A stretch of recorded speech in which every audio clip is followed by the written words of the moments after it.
My name is Louis Aguilera. I'm a homicide detective for the LA County Sheriff's Department. By the time I was about 7 or 8 years old, I witnessed a homicide in my neighborhood. And at that young age, I knew that's what I wanted to do. I wanted to go after those type of people. Detective Louis Aguilera. He is an expert in homicide investigation. He has handled 350 homicides in his career. Hey, Frank. On the morning of October 8th, my partner and I saw breaking news You catching this? on one of the televisions in the office. And the breaking news said that a person was shot and killed. And my partner and I said, well, we're going to get this case. He was up, as we say in homicide. Aguilera. Next case is his. Within about 30 minutes or 45 minutes is when we got what we call the official call. And that gave us details of what happened. All right, let's go. So we immediately went out there.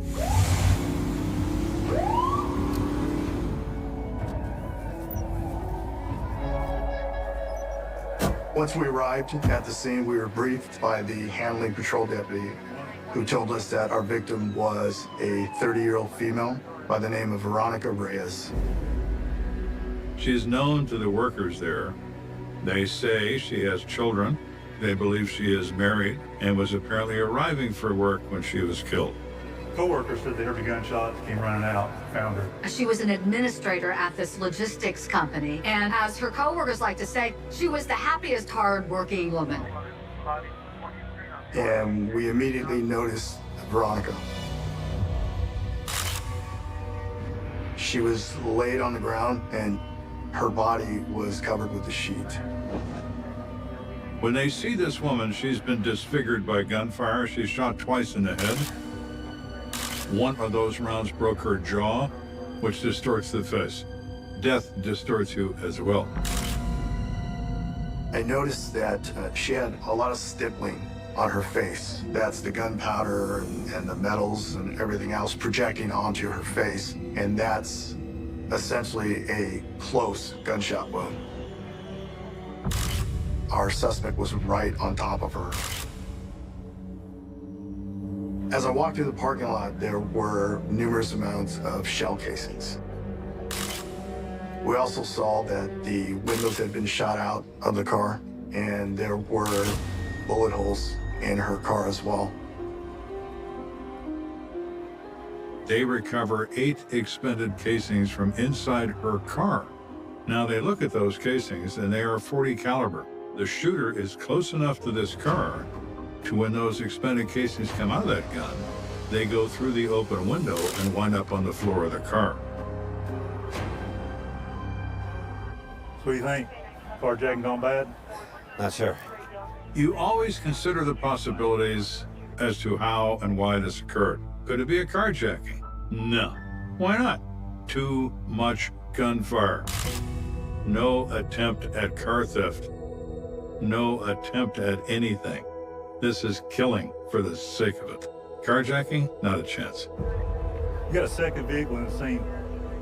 The patrol officers point out a truck that's been damaged minorly, brushed against or impacted in a bumper area, and then a shrubbery that's been crushed by what probably was a car. Is it connected to this crime? Probably it is. Have we located any surveillance footage? Not yet. The street where the murder occurred is lined up with logistic companies, and logistic companies deal with freight. And by law, these logistic companies have to have surveillance cameras on their buildings. We were told that the murder was captured on surveillance video.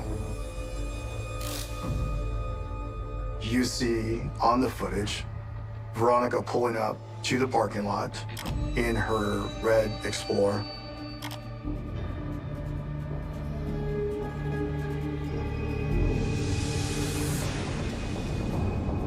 As soon as she parks, a black, it looked like a BMW, pulls up and parallels her car.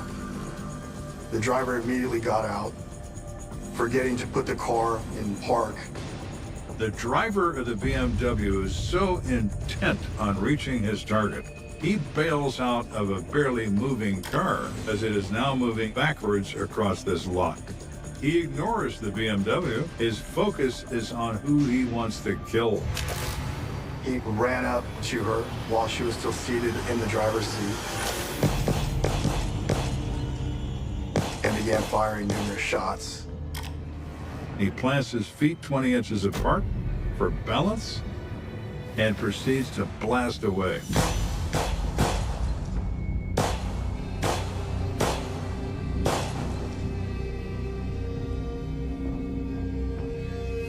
The terror that I imagined Veronica was going through, that's what I remember when I first saw the video, was trying to put myself in her shoes, trying to think about what I would have done if I were being shot at. She tried to put the car in reverse to get away, and at that point it was too late, and the car does what we call a death roll. It just rolled while she was deceased in the car and stopped once it hit a wall. Then he realizes, once he's completed his shooting, that the car has wandered off, clipped the truck, and is stuck in the bushes. He runs back, he gets in the car, and disappears out of the lot, turning down the street. You watch videos like that and you wish somebody could just tell her, don't go to work. Don't. Stay out of that parking lot. It's really frustrating to watch. The surveillance was good in that it just showed us what happened. It showed us the type of car that was there. It showed us generally what the description of the defendant was, what kind of hat he had on, the shirt, the shoes he had on. But you don't have a license plate. You don't have anything that stands out about that suspect. So we have a murder captured on video, but that's it. Something to look for is that car. So Aguilera puts out an all-points bulletin for a black BMW containing an unknown male who may be armed and dangerous. The family of Veronica showed up. You have an obligation to talk to those people. It's stressful, but my priority not only is solving the case, but I want to take care of that family. How can I help you? Yeah, I was talking to my sister on her cell when she was driving into work this morning, and it sounded like something bad happened. I heard this like popping sound. Suddenly, in the middle of that conversation, the sister hears, "Oh no, oh no!" And she hears loud popping sounds, which we know to be gunfire. Why don't we go talk over here? Now, obviously, she doesn't know the end result of that "oh no, no" and that loud noise. Aguilera has to tell her. Your sister was murdered.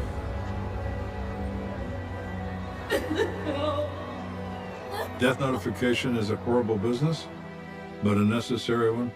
When he does, it devastates her. He has to let her sit for a while before he can talk to her further. Is there anyone that you can think of who might want to hurt your sister? Our job as homicide detectives is to not only find out who your suspect is, but you want to investigate who your victim was. And I wanted to get a background right there on the spot, as quickly as I could, what was going on with Veronica's life. Everybody loved her. She was a great mom. She was a great sister. Me and my sister were very close. She brought us all together as a great mom, a good friend, an amazing sister. And I'm sure my parents would say the best daughter. My mother was very, I don't know if bubbly is the right word, but she was a very personable person. She liked people, she loved to dance, she loved to laugh. She had the dorkiest laugh, and it was contagious.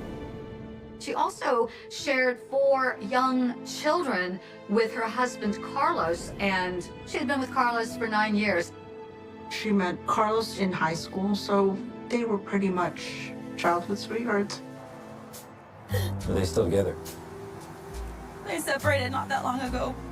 When she left Carlos, I encouraged her to get on with life. She started to move on. You could see the independence. I was like, okay, you know, you can go be with your friends, you know, I got the kids. start dating. She saw a couple people. So her sister tells Aguilera that Veronica started to meet other people, new people, in the past couple of months. Well, who are they? I'm very, very sorry. And could they be part of this? Of course they could. Because somebody certainly is, and it's somebody very close to the victim. People kill for a reason. We just don't know what reason yet. It certainly could be somebody she just recently started dating. The problem is, who is that? We're trying to determine who in all of Los Angeles could be the one who took Veronica Reyes' life. As Aguilera continues his search for someone new in Veronica's life, he hopes her autopsy will reveal more information.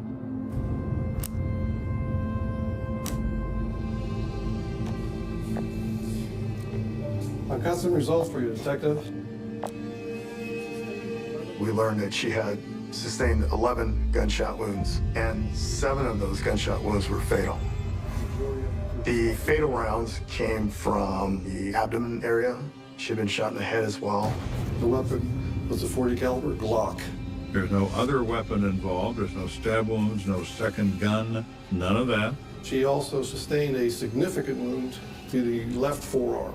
It looked as though it was a defensive wound that when she saw him approaching her car, as she put it into park, she raised her left arm to block whatever he was going to do to her. The last seconds of Veronica Reyes' life was trying to defend herself, making sure that she was protected so that she could be there for her kids. But obviously that did not work. We need to find Veronica's husband. Carlos Reyes? Yeah. We have several reasons to talk to Carlos Reyes. Her sister said she lost track of him after Veronica left. Number one, they're not divorced. They're separated. He has to be notified of the death of his wife.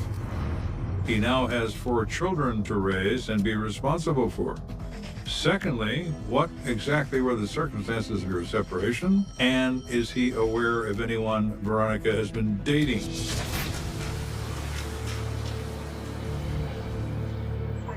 So Aguilera does what every policeman does. You get a name, you run the name in the system. Has he been arrested somewhere by anyone? Has he been in prison before? Who is Carlos Reyes? Look at that. Well, when Aguilera runs that name through the system lights up. Carlos is a frequent flyer. Carlos is a gangbanger. He belongs to the Wilmas, the oldest Hispanic gang in South Central LA, who are hopelessly dangerous. I worked 12 years as a gang detective before I came to homicide. And the gang culture in LA is huge. Predominantly Black and Hispanic gangs, and they're everywhere in LA. Let me just tell you, it's a scourge on society. I mean, it is a syndicate.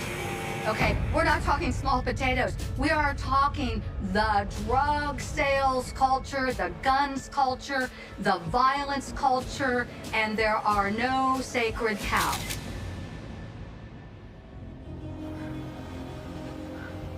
There are a ton of rivalries amongst gangs, but if you were to ask a young gang member, hey, why do you hate that gang across the street? I can guarantee you he won't have the answer. All he knows is he was born and raised to hate those people across the street because they have a different gang name. So what do you think? A revenge attack from the rival gang? Maybe. Aguilera begins to wonder, what if Carlos has aggravated somebody from some other group, another street gang, who decides that not only Carlos needs to go away, but his whole family does? We need to check in on Carlos Reyes. What if they killed Veronica to show Carlos they mean what they say? You see gang affiliation on the part of your spouse, you start looking. You start going out on the streets. You get your gang unit to go out and start asking questions. So Aguilera sends cruisers right away to the Reyes home to make certain there's no gang activity around those houses.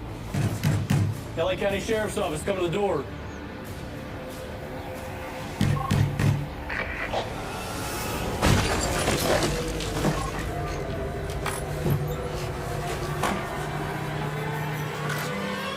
I wanted them to get into that house and make sure I didn't have any other victims.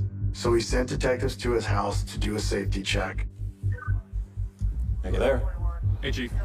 They went into the house, no one was home. They checked for any additional victims. Place is empty. And they didn't find anyone. I think he has some family nearby. We found out from Veronica's family that he had a sister and a mother, local. Go pick him up, I want to talk to him. And I sent detectives down there to go talk to them and bring them to the local station.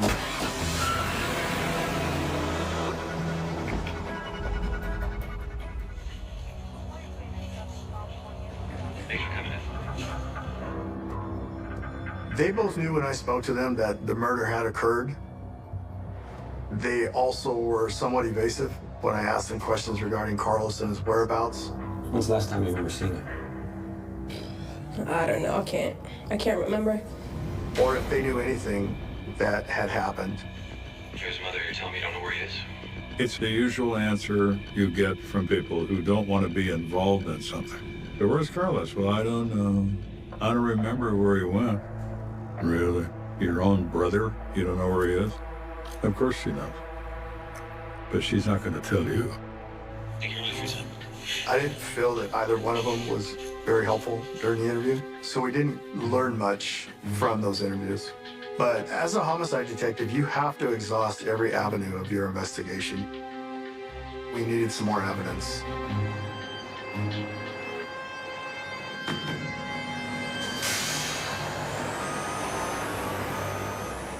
Detective Aguilera is one of those individuals who leaves no rock unturned. He finds every piece of evidence, and in this case, he learned that one of the responding deputies noticed an abandoned black BMW around the corner from where Veronica was shot to death. Aguilera put out a be on the lookout for her, and a patrol officer sees this BMW black, Stormy detectives. calls it in, and says, I think this is the car.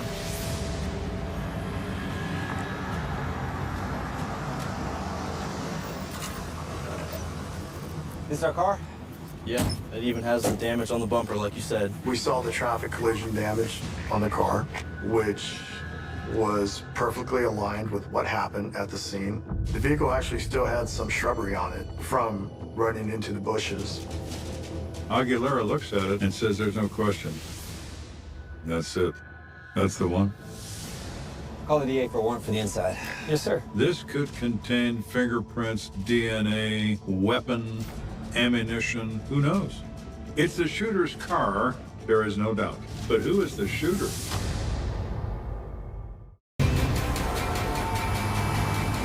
Aguilera and his partner get a warrant to search the car. They find beer cans, a bunch of other crap, junk, clothing.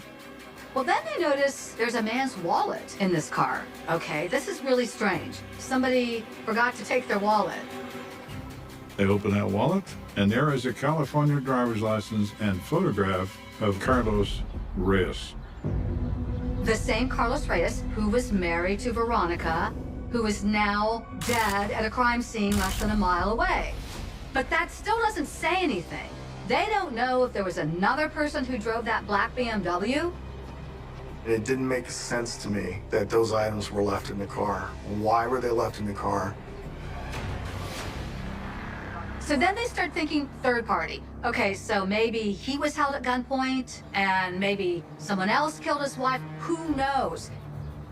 They also find a receipt in this car for a hotel room in the area, and the receipt is dated 1 day before the homicide, and the name in this receipt is Paige Sanchez. So now our concern is, where's this female? Let's find out who she is, and let's get to that casino and start looking at some surveillance footage. So they go to this hotel, and they talk to the manager that was on duty. Said, yeah, she came in, she paid for the room, and there was a Hispanic guy with her. The manager walked us into their surveillance area, and we were able to see Carlos and this female arriving in the casino. The thing that stood out to us, he carried a metal box with him. It looked like a gun box, like an ammunition box. And it was just the night before the murder. Then you can see them going to the elevators. He was affectionate with this female. They obviously knew each other, hugging each other in the elevator. Our question is she involved in this homicide? Then you see them early that morning walking out of the casino, out of the hotel, and the girl getting into a taxi and leaving. And then later you see Carlos leaving. Aguilera sees the circumstances. Does he know what they mean? No, he doesn't. And he's smart enough to know that. It requires further inquiry, as they say.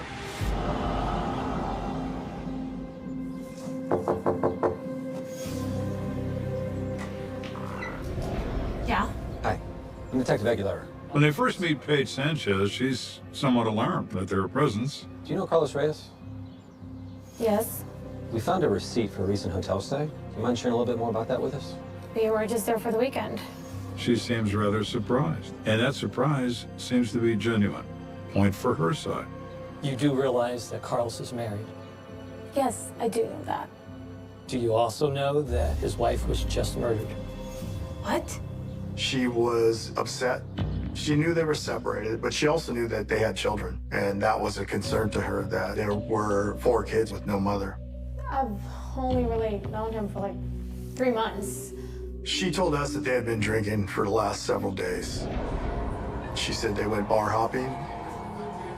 She admits to sheriffs they were drinking, gambling, partying, having a great time. But on the morning that Veronica will be killed, he's up at 7:03 in the morning with a beer in his hand. And they're checking out of this casino hotel. Once we said goodbye, it was kind of weird. What do you mean? She said he seemed as if he was never going to see her again. In the sense like, thank you for everything, I appreciate you. And he made her feel as if that was the end of their relationship. It was a goodbye that she described as kind of strange. There was a lot of indication that he was going to do something out of the ordinary.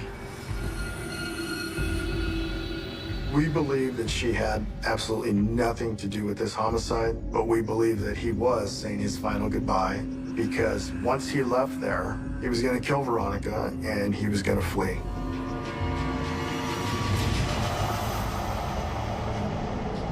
So they go back to the sister again about the relationship between her sister Veronica and Carlos. She never told me everything, but towards the end, she told me some stuff. Yeah, things between them were getting really, really bad. I know that Carlos stole her bag from her like a week or 2 before that. I know he busted all the windows in her car. That's when we're like, wow, okay, this is not good. And the sister tells Aguilera that Carlos has been abusive, so much so this caused her sister to file for divorce. Why do you keep doing this? To sum up my relationship with Carlos, I know he was my dad, but he was Carlos. I could always tell when Carlos was gonna start fighting with my mom. He would get this look in his face, he would get very aggressive. He would ball up his fist. He was very explosive. He had a tendency of breaking down doors, punching through walls. When he was in a real fit or whenever he was drunk or high, my siblings and I would push our drawer against the bedroom wall and we would just stay in there until he left. In the process of the investigation, we learned that she filed for divorce approximately 11 days before she was murdered. And that in itself is an indication that she was ready to move on. It's an indication that she wanted to end the cyclical effects of domestic violence. A couple days after the murder, we processed Veronica's car and we found several things that were heartbreaking to us. And one of them was a journal that Veronica kept.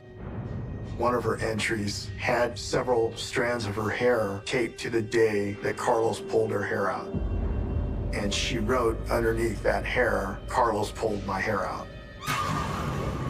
As soon as she came to us and told us what was going on, my husband and I, we gave her the money for the divorce. We helped her to get out. And there were several writings from Veronica in the journal, and one of them said, basically, get Carlos out of her life, essentially. Her notes are get divorced and away from Carlos, make money, live on my own, and change my way of thinking. Veronica Reyes did all the right things to get rid of Carlos. She did. She thought it over. She made decisions. She obtained an attorney. She filed a restraining order against him. It's just everything you tell a woman to do who's a victim of domestic violence. She had had it. She was done. She was moving on with her life. Veronica did everything she could. It was not enough. 2 and 2 still makes 4 the last time I checked. Carlos is a gangbanger, which means he's got all the skills and all the necessary temperament to blast her to kingdom come. Aguilera gets his cell phone records. We start getting alerts that his phone is on the 5 freeway, going southbound. Interstate 5 covers north to south most of California. It's humongous. And it is the gateway to Mexico.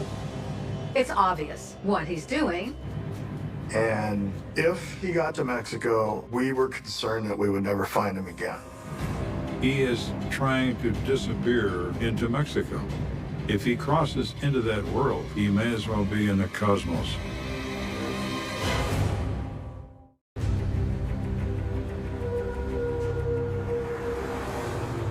The hunt is now on for Carlos Reyes for first-degree murder.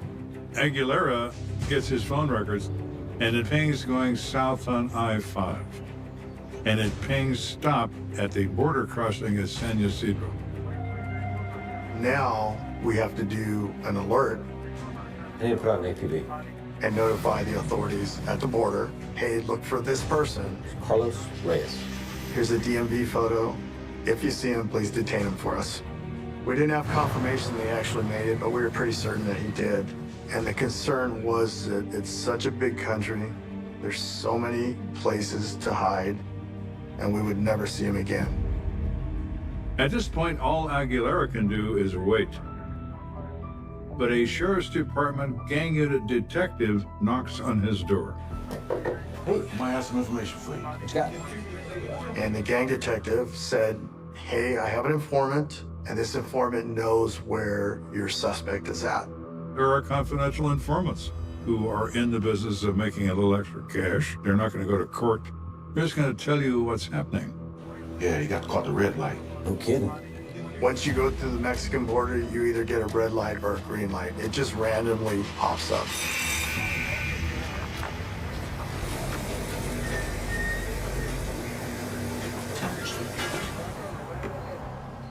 But once they decide to search your car, they're going to find what's in it. They are not good at it. They are experts at it. They'll find your concealed compartment inside your gas tank. They'll find everything. And a weapon was found in a hidden compartment behind the stereo in his car.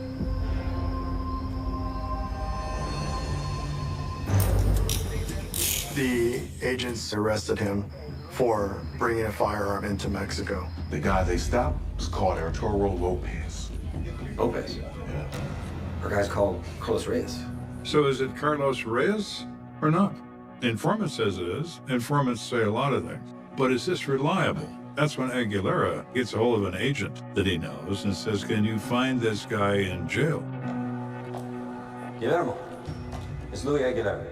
I contacted Special Agent Guillermo Ion. He is an expert at tracking down people in Mexico. He has contacts in Mexico that we don't.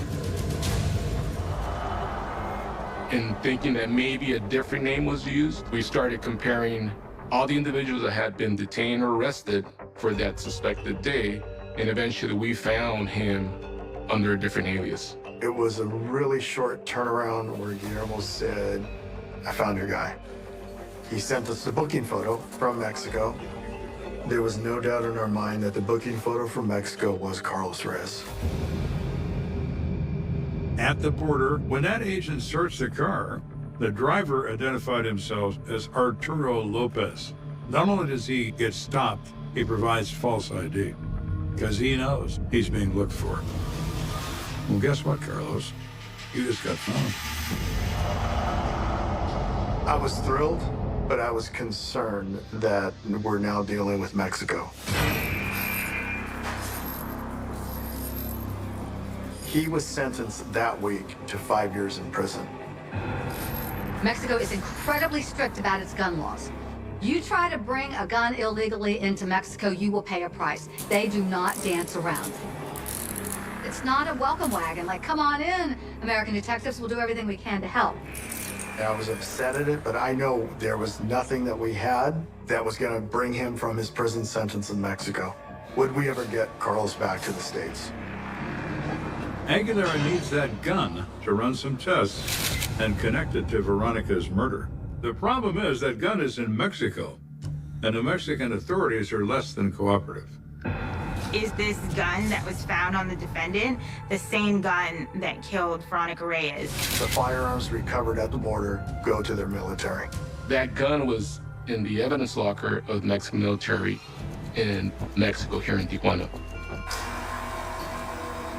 When we go down there, we have to make sure it's our murder weapon by firing it, bringing back the bullets and the casings to compare it to what we have here in LA.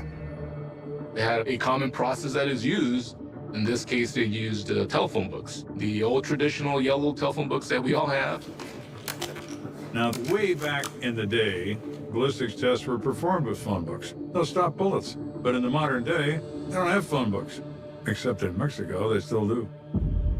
So the ballistics guy goes old school. And the ballistics man puts 3 phone books in a cardboard box and fires a round into the phone books.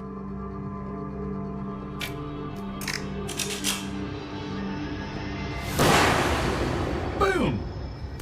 Into the box. Gets into that 3rd book, there's his bullet. It'll go through 2, but it won't go through 3. So unconventional, yes, but it works. We then retrieved the casings and the bullets, and we took those samples back to the United States for comparison. I remember driving back from Mexico, all of us, with the ballistic evidence and just hoping this has to be our murder weapon. We need those ballistics to say, without question, to the exclusion of all other 40 caliber Glocks in the world, this is the one that killed Veronica Reyes. And guess who had that in his BMW? Carlos Reyes, suspect number 1. That's who.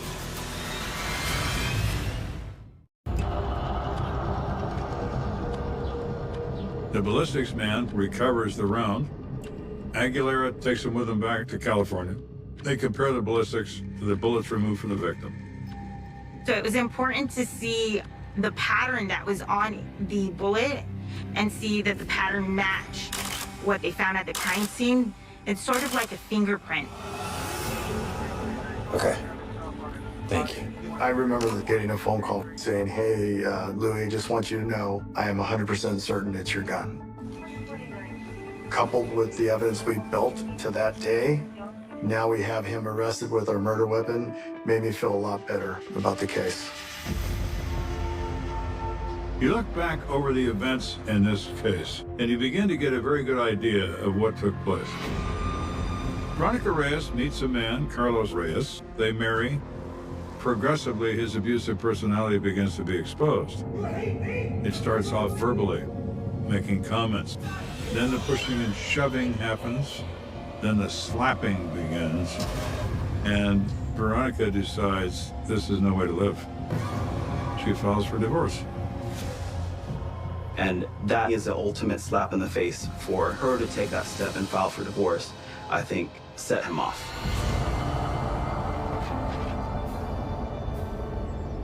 Carlos is what he is. He's an abusive male. And abusive males have another feature of their personality. If I can't have you, nobody's gonna have you.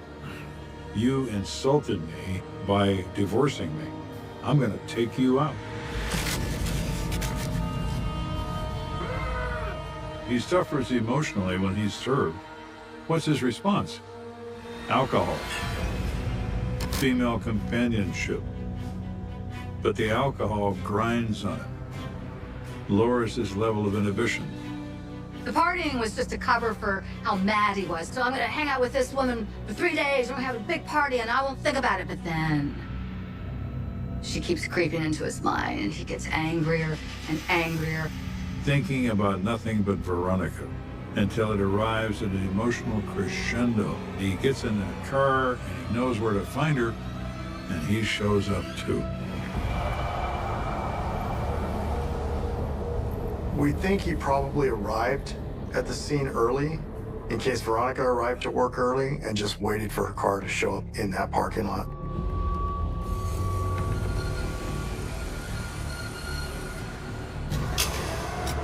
She pulls up to her work, which should be a safe place.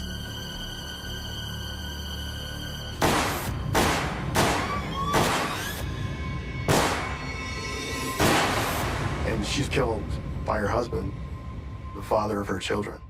And then he flees to Mexico. And is he really that stupid that he would leave a car registered to himself and his wallet in the car? Mexico was not going to release him to our custody until he served those 5 years in prison. So now my concern is, how are we going to keep track of someone in a Mexican prison for 5 years?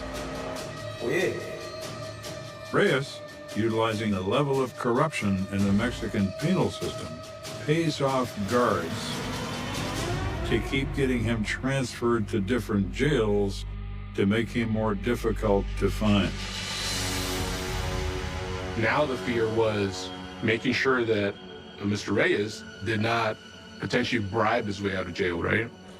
We're checking in with the warden, and they got to the point where I'll let you know if anything happens, but he's still here.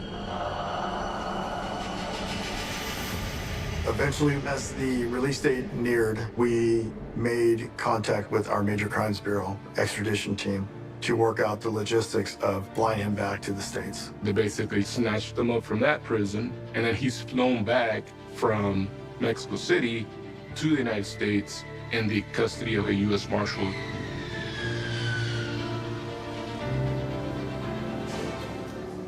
I knew I wanted to be there when he arrived at the airport. Our major crimes team brought him off the airplane, and myself and my partner took custody of him at LAX. He didn't seem upset, he didn't seem sad, remorseful, nothing. Just as a matter of fact. Welcome home, Reyes. When do I go to court, was his question. And then we took him to a local station where we booked him for murder. Carlos was ultimately convicted of first-degree murder, stalking, the use of the firearm, and he was ultimately sentenced to 55 years to life. This crime occurred on October the 8th of 2008. He isn't sentenced in a U.S. court until 2015, 7 years later. Learning to cope, learning to be okay is something that I do every day, which is also why I wear her necklace, so that she feels closer to me, and it's how I feel closer to her. Because being without her is very, very hard. It hurt. We pulled out money from our 401k, got a house that would house everybody, and within 2 weeks they were out of foster care and they lived at home with us. I hope she's proud of what we've done. I always have that thought in the back of my head that I wish I never handled this case because I wish it never would have happened. There is a moment here where you throw a stone in a pond, but the ripples go on and on. 4 children that don't have a mother, who never really had a father. They are thriving now, but they all want their mother back, and she's never coming back. Night swallows the 2-lane road like a mouth. Pines crowd the edges. Headlights slice the dark into ribbons. A radio whispers ballads from another summer. Then the song stutters. Static. A curve misread. A break too late. A scream nobody hears. That's the story the town told itself. The easy one. The one that lets everyone sleep. But easy stories don't leave blood under moss. Don't scatter jewelry into ditches. Don't make a mother wake at 3 a.m. for 48 years straight. The year is 1977. The county is quiet, almost proud of it. Washington fog sits low on the river like a lid. A girl disappears between mile marker 22 and the payphone outside a diner that still sells coffee in thick brown mugs. Cold case, missing teen, shock in community. A headline that never grew old because it never got to end.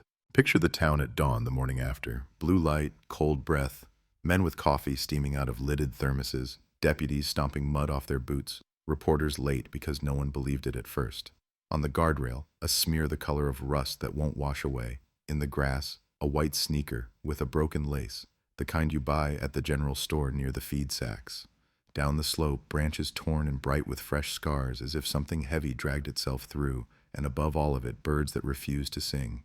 We need them to sing, to say the day is normal, to say the world continues. They don't. That silence is the first clue, if you know how to listen. Her name is not a detail. It's the entire weight of the town's memory. Call her Lena because the real files still keep secrets and because the way her mother said it, long L, soft E, could stop a conversation in any grocery aisle for decades. Lena works weekends at a bait shop. Lena runs the Greenbelt Trail because the track is closed for repairs. Lena tells her friend at 8:07 p.m. that she'll be home by 9, then she vanishes at 8:19 somewhere between the logging turnoff and the place where fog pours over the asphalt like milk. One earring is found in the gravel, the cheap gold one she never took off. Her denim jacket turns up days later, folded once, like someone tried to make it neat and couldn't. The town gathers at potlucks and holds hands they don't usually hold. Prayer circles expand. Volunteers comb the gully. Dogs catch a scent, lose it at the river rocks, circle, whine, lie down. The sheriff tells cameras, "We're following leads." A trooper whispers to a reporter, "We have nothing. Cold case begins in the first week, though nobody says the words out loud." Listen to a different sound. The town's heartbeat speeding up. Tips flood in because tips are a way to breathe. A trucker saw a figure on the shoulder. A fisherman heard a splash he didn't like. A waitress served a man with a scrape on his hand and a handshake that wouldn't let go. A school janitor remembers tire tracks that didn't match any teacher's car. The map fills with pins. Red string makes confident diagonals that lead nowhere.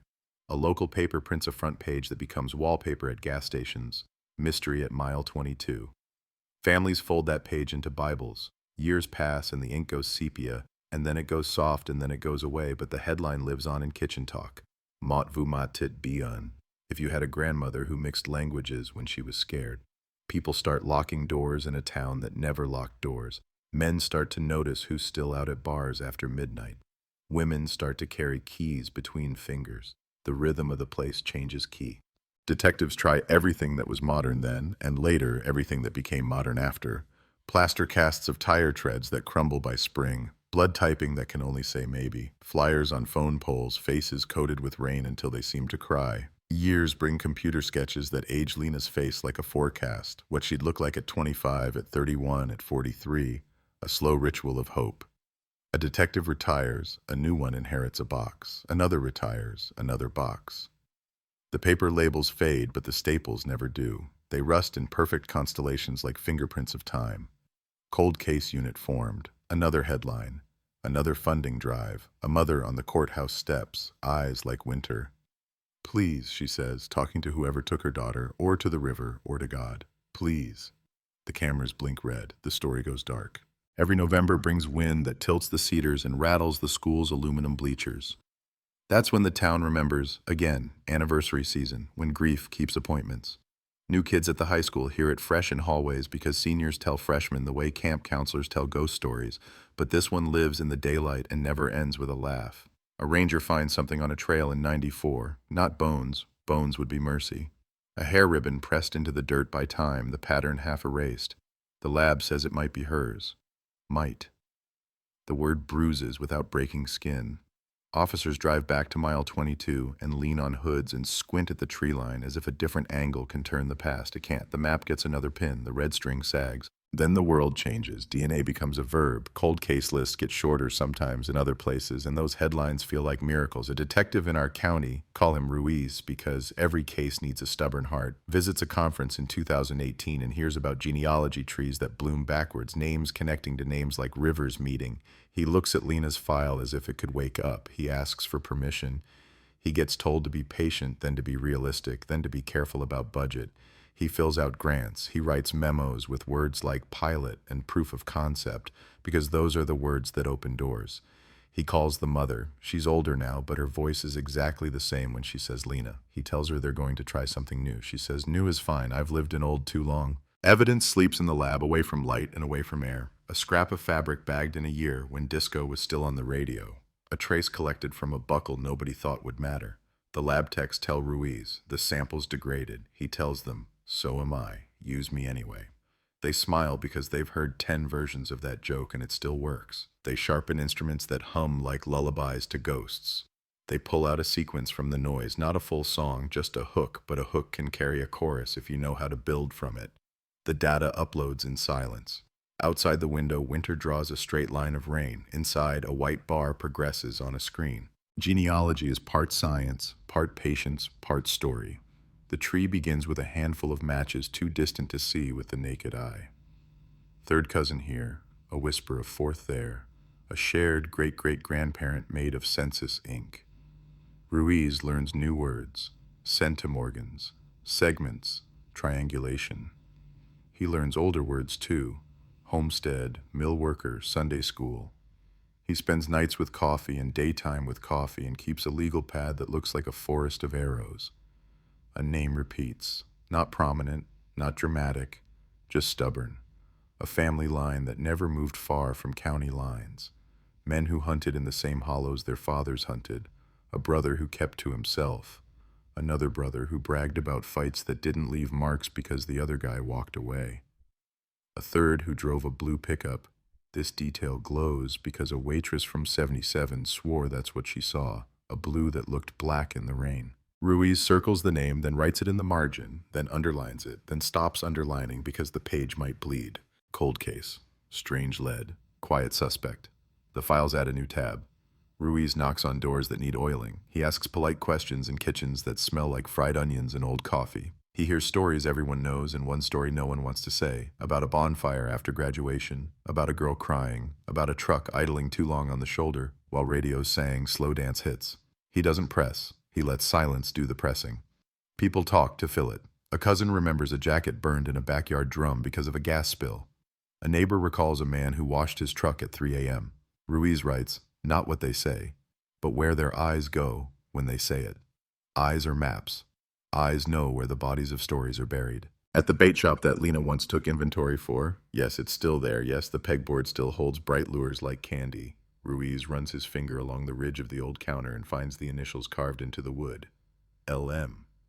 And beneath them, another set, shallow, almost ashamed of itself, like the knife got nervous. JT.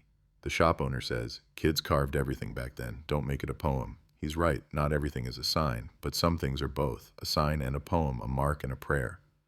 Ruiz takes a photo anyway. He prints it for the mother because sometimes a photograph is the only touch time will allow. You want a villain. You want a face that makes sense of the dark. You won't get one yet. You get a name in pencil, not pen, and a lineage that branches into other states, then doubles back, then hides under married names like leaves under snow. You get a drumbeat in Ruiz's chest that refuses to slow. You get a judge who signs a warrant for a covert collection. Trash day, we call it. The Fourth Amendment's strange back door. A coffee cup with lip skin cells. A cigarette butt tossed in a grocery lot because habits draw circles around guilt. You get a lab that asks for quiet while volunteers plug in centrifuges and check thermocyclers like pilots at pre-flight. You get 3 a.m. fluorescence and vending machine dinners. You get hope that sounds like machines breathing. Results come in the hour. Human beings were not designed to read life-changing emails. The match isn't full. The match is enough, not the suspect. The suspect's brother. A long chain of shared segments that points like a compass needle in a storm toward one family tree and one man who left town in '79 and never came to reunions, who picked fights, who took jobs in places where anonymity is a currency. Ruiz prints the report twice because it feels like cheating to hold only one copy of the future. He sets them side by side. He circles numbers as if the circles can protect them. Then he drives to the mother's house and sits in the truck until the engine cools. He rehearses a sentence. We have something. He doesn't promise more than that. He rings the bell. The door opens the way doors open in old movies, slow, wary, as if news has weight. She knows the shape of bad news. She can spot it in the posture of visitors, the way they hold their shoulders. Ruiz holds himself lightly, like a man carrying a sleeping child. We found a path, he says, not a body, not a confession. A path, she nods, because paths are the only things that make sense after decades. The idea that something connects to something else, that the world isn't just a field of scattered dots. He places the printed tree on her table. Her fingers hover, then land on the surname that repeats. I bought nails from them, she says, a sentence with the force of thunder, because evil rarely comes from far away. It parks 2 streets over and waves when you mow your lawn. Outside, rain changes direction. Inside, a clock ticks like a metronome no one set. Ruiz asks if he can tell her what comes next. She says, "Tell me everything." He explains warrants and collection orders and the way genealogy opens doors, but evidence walks you through them. She listens like a juror. He tells her there may be interviews with people she knows. She stiffens, then softens. "Do what you have to," she says. "Just don't bring me ghosts without names." He promises names. He promises nothing else. In the evidence closet, a box breathes out 77 when it opens. There's a scent to some years, the cologne of a decade, the paper mills, the damp wool. The jacket fabric is thinner than memory made it. The earring glints like it did the day they found it, unbothered by century lines. Lab techs unspool new protocols that didn't exist when the case began. Swabs pass over old surfaces like a benediction. Micrograms of someone's life collect at the edges of cotton. Numbers roll down screens like distant rain. The past does not change. It does sometimes speak. Now we stand at the lip of the reveal. The place stories put a hand on your chest and say, "Breathe with me." Because the headline you crave, "Case Solved," comes too fast sometimes, and then you miss the human cost, the years that turned knuckles white on steering wheels, the teachers who kept a desk in the back row open for a girl who never came back, the church bulletins with her name folded into prayer requests so long the ink wore through. Solved is a word the living need. The dead have other clocks. The machine dings. The lab director calls Ruiz by his first name the way people do when they're about to move the earth under your feet. "We've got something," she says. "Not everything. Something. In cold cases, something is a door." He drives again through pines that stand like witnesses. He passes mile 22. He does not look down the slope. You learn not to ask the river questions it won't answer. His phone buzzes with a number he doesn't know. It's a woman in another county who heard someone might be asking about a blue truck from a long time ago. People here. People always here. He tells her he's on his way. He isn't yet, but the sentence makes it true. He rolls down the window and lets the rain touch his hand. He says Lena's name out loud in the truck. Just the first name. Just the way a mother said it, so the air remembers. And that's where we'll start the next step. The knock on a door that hasn't been answered in decades. The scrape of a chair in a kitchen where a man thinks time made him invisible. The rattle of a breath before a lie. The past doesn't forgive. It doesn't forget. But sometimes, if you listen to the silence, if you follow the string across the map, if you hold your nerve when the numbers start to sing, it will finally speak. And when it does, the sound is a headline breaking open the night. The door on the edge of county line has a peephole scabbed over with tape. Ruiz knocks anyway. 3 times. Even, polite. The rhythm of a man who could wait all day if he had to. A porch light shivers on. A dog inside does a low growl like a warning wrapped in fleece. The man who answers wears yesterday's beard and a flannel that remembers summers that were better than this one. He has the surname that repeats on Ruiz's tree. He has the kind of stare that measures cops like cattle buyers. Weight, age, damage. Ruiz shows the badge in a way that isn't a threat. Names, gentle. "Just a few questions about the old days." The man laughs without using his mouth. "Old days," he says, "are dead." Ruiz nods like he agrees, like he's here to bury them, not raise them. Small talk about weather, about mushrooms pushing up in the state forest, about a blue pickup that used to idle loud enough to wake cats. The man says he doesn't remember makes and models. He says it too fast, as if the script is already on the table. Ruiz tilts his head, absorbing the speed. Then he asks for water, because something about asking for water makes kitchens open. Inside, the house smells like chain oil and canned soup. A calendar from a feed company shows a glossy cow that has never seen rain. On the counter, a grocery list. Bread, nails, bleach. Ruiz writes it down with his eyes and stores it where he stores the other bright, dangerous things. He doesn't push for blood, not yet. He asks about bonfires and graduation songs. He asks if the man ever knew a girl who ran the Greenbelt Trail, if his brothers hunted together, if anyone borrowed trucks without asking, as brothers do. The man's face holds still the way a field holds wind when your eyes are watering. Then a blink. Then another.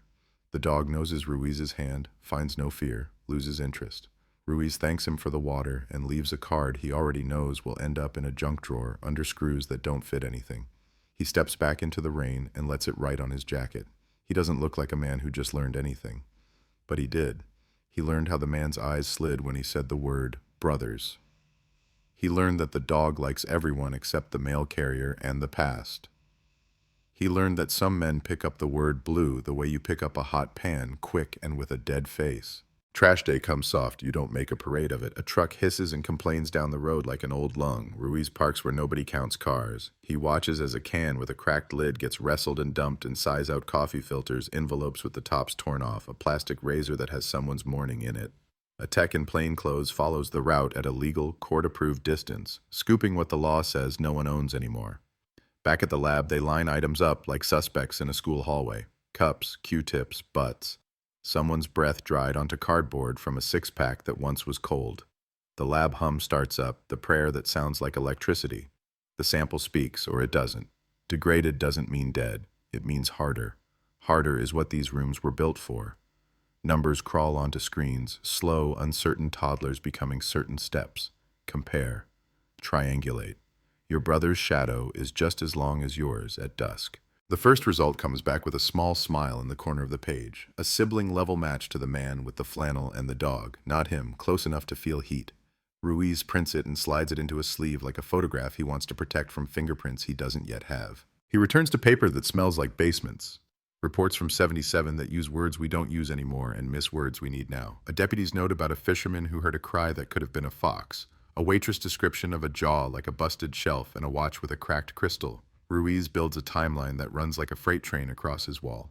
7:52, Lena leaves the payphone. 8:07, call to a friend ends. 8:12, light rain starts. 8:19, last sighting near mile 22 by a trucker counting mileposts out loud to keep awake. 8:28, a pickup pulls into the lot behind the diner, engine breathing hard, waits 2 minutes, backs out, vanishes. He writes the times on a strip of tape and pulls it taut, then plucks at it with a finger. The string vibrates, so does he. He needs JT, the initials carved beside Lena's on the bait shop counter. He needs the man who always stood half a step behind Louder Brothers, the man who left in '79 without a forwarding address, the man who never came back for Thanksgiving except once, drunk enough to sing old fight songs to a yard that wasn't clapping. JT is a whisper on payroll records and a ghost on tax rolls. Ruiz drives to the mill office, a low building with a roofline that wants to be a shrug. An HR clerk there has the soul of a librarian and the patience of saints. She brings boxes that smell like pencils and cut wood. They find a card, a forked road of addresses, and one P.O. box number that still exists like a POW's last letter home. Ruiz copies it, thanks her with the kind of thanks that lands, and walks back to his car with rain beads ringing in the door seam like news. The P.O. box gives him a storage unit. The storage unit gives him a lock that takes grinding. Grinding gives him a roll-up door that shrieks like a bird no one's cataloged. Inside, a cot that never saw sleep, a stack of Field and Stream magazines with someone else's name on the label, a blue tarp that flaps when wind tries the corner, a crate of engine parts, a duffel that smells like mouse, and a shoebox taped shut. He sits on his heels in the concrete dust and looks at the shoebox. He knows enough to call for a warrant. He knows enough not to peek. He knows, too, what it will do to him if the box is empty. He stands, leaves, returns with paper and witnesses and a camera that clicks like a prim heartbeat. They lift the tape. They open. A class ring no one claimed. A key with teeth filed down. A Polaroid of a river bend that looks like 100 other river bends. But on the back someone wrote 22. Down. A hair ribbon, the color of evening. He breathes out and the air changes color. Not solved, not yet, but the unsolved starts to feel like a person about to clear their throat. Ruiz takes the ring to the mother because justice isn't a ceremony, it's a relay. She sits at her table with the clock noisier than clocks have to be. He opens a bag and lays the ring down like a communion wafer. Her hands float, then land on the wood. She doesn't touch plastic. She looks long enough for a life to pass. That's hers, she says, calm as a verdict. Then she looks up not at Ruiz, but through him to the part of the world behind his head and says, I told you. She didn't. Not in a way that could get written, but grief keeps files outside of evidence closets. He nods. He tells her the ring will go back for processing. He wishes he could leave it. He can't. He promises photographs. He promises to keep the window open when he can. Suspects don't sit still. JT is in another county, another job, a place where name tags are first names that can't save you. Ruiz drives there at noon because noon can be a trap. Fatigue takes coffee, and coffee takes hands-off tools. He watches the garage before he enters, counting cigarettes, counting jokes, counting the seconds between laughter and silence. A man in coveralls holds court, not JT, the louder brother archetype in living Grease. Ruiz files him under thunder with no rain. Then he sees the quiet one, the scar above his eyebrow like a dash carved by a key. He's older the way old wood is older, surface rough, heart stable. Ruiz recognizes the posture. Men who plan to deny always have their feet set, like they're expecting a wave. He introduces himself with nothing fancy. The man wipes his hands and leaves streaks on his palms, black lines that look like the lifelines fortune tellers follow. Ruiz asks if they can talk. The man shrugs, like everyone who ever met him has wanted a piece and he's tired of being a buffet. They sit in a break room that smells like orange cleaner and microwave burritos. Ruiz asks small and wider questions. Where did you go in '79? Who did you call? What songs were on the radio when you drove at night? The man says, don't remember. To one too many things a person never forgets. Then he reaches for his coffee. Ruiz watches the cup. He doesn't stop him. He doesn't rush. The man throws it away when it's empty. The can swallows it. Ruiz knows patience like a religion. Back at the lab, a plastic cup becomes a lantern. The swab takes from the rim what the mouth left. Machines sing the lullaby again. The numbers lift out of noise like faces out of foggy mirrors. Comparison to the ring's trace, to the jacket's ghost, to the sibling trash day match, to all the things that sat for decades and waited for this exact afternoon. Yes is a small, devastating word. The director doesn't say it out loud. She points to two lines on a printout that converge. Ruiz closes his eyes. He sees the Greenbelt Trail. He sees moss. He sees a girl turning a corner into a world that took more than it could ever return. He opens his eyes and writes a warrant application that is, in its way, a poem about time. You don't cuff a man in a crowd if you can help it. You pick a place where noise can't panic anybody. You give him a door he can choose to walk through so it looks like choice. JT comes out back to smoke. He stands under a piece of sky the size of a pizza box. Ruiz steps into the frame and says the name, Lena. He watches the man's face the way you watch a field to see where wind begins. The eyes flicker left, the old animal instinct. Exits. The jaw works. Then he smiles. It's bad, that smile. Not because it's cruel, because it's rehearsed. Haven't heard that name in a long time, he says. Ruiz answers with the only true thing a cop can give. I hear it every day. He says the words arrest and murder in 1977 like bullets. He'd prefer not to fire. He turns the man. The cuffs talk in the language of clicks. Someone inside the shop drops a wrench and the clatter makes everyone jump like a starter pistol. The louder brother yells something about lawyers and witch hunts and you people. Ruiz doesn't look at him. He walks his suspect to the car and feels the weight of 4.5 decades shift an inch toward gravity. Booking is fluorescent honesty. Forms that ask questions no one wants to answer. Hands on glass. The print scanner reads what Time wrote, a photo that will end up on screens and in frames and in nightmares. Ruiz keeps the pace smooth, the tone neutral, because rage is a spice that ruins cases. He sits across from JT in an interview room that could be anywhere, cinder block, vent hum, a table that leans toward subpoena. He says write slowly enough to be a lullaby and a warning at once. The man waves with a shrug shaped like defeat's cousin. Ruiz asks about rivers, about jackets folded once, about mile markers in fog, about a ring you didn't earn. The man tells stories that stall at critical verbs. He names friends who can't be asked because they died, because time is a defense with teeth. Ruiz never says the word confession. He never asks for one. He lays photos like cards in a trick he learned from a mentor with cigarette hands. The ring, the ribbon, the Polaroid with 22 down. JT looks only at the table's corner as if it's saying something interesting. Sweat writes a new map on his temple. The wall clock clicks. Ruiz waits. Silence is a bridge as much as a distance. He doesn't get a speech. He gets a sentence. I didn't mean to. It's a phrase that floats in rooms like this, like dandelion seeds. Ruiz doesn't touch it. He lets it fall where it wants. He asks what the sentence wants attached to it, a night, a road, a face.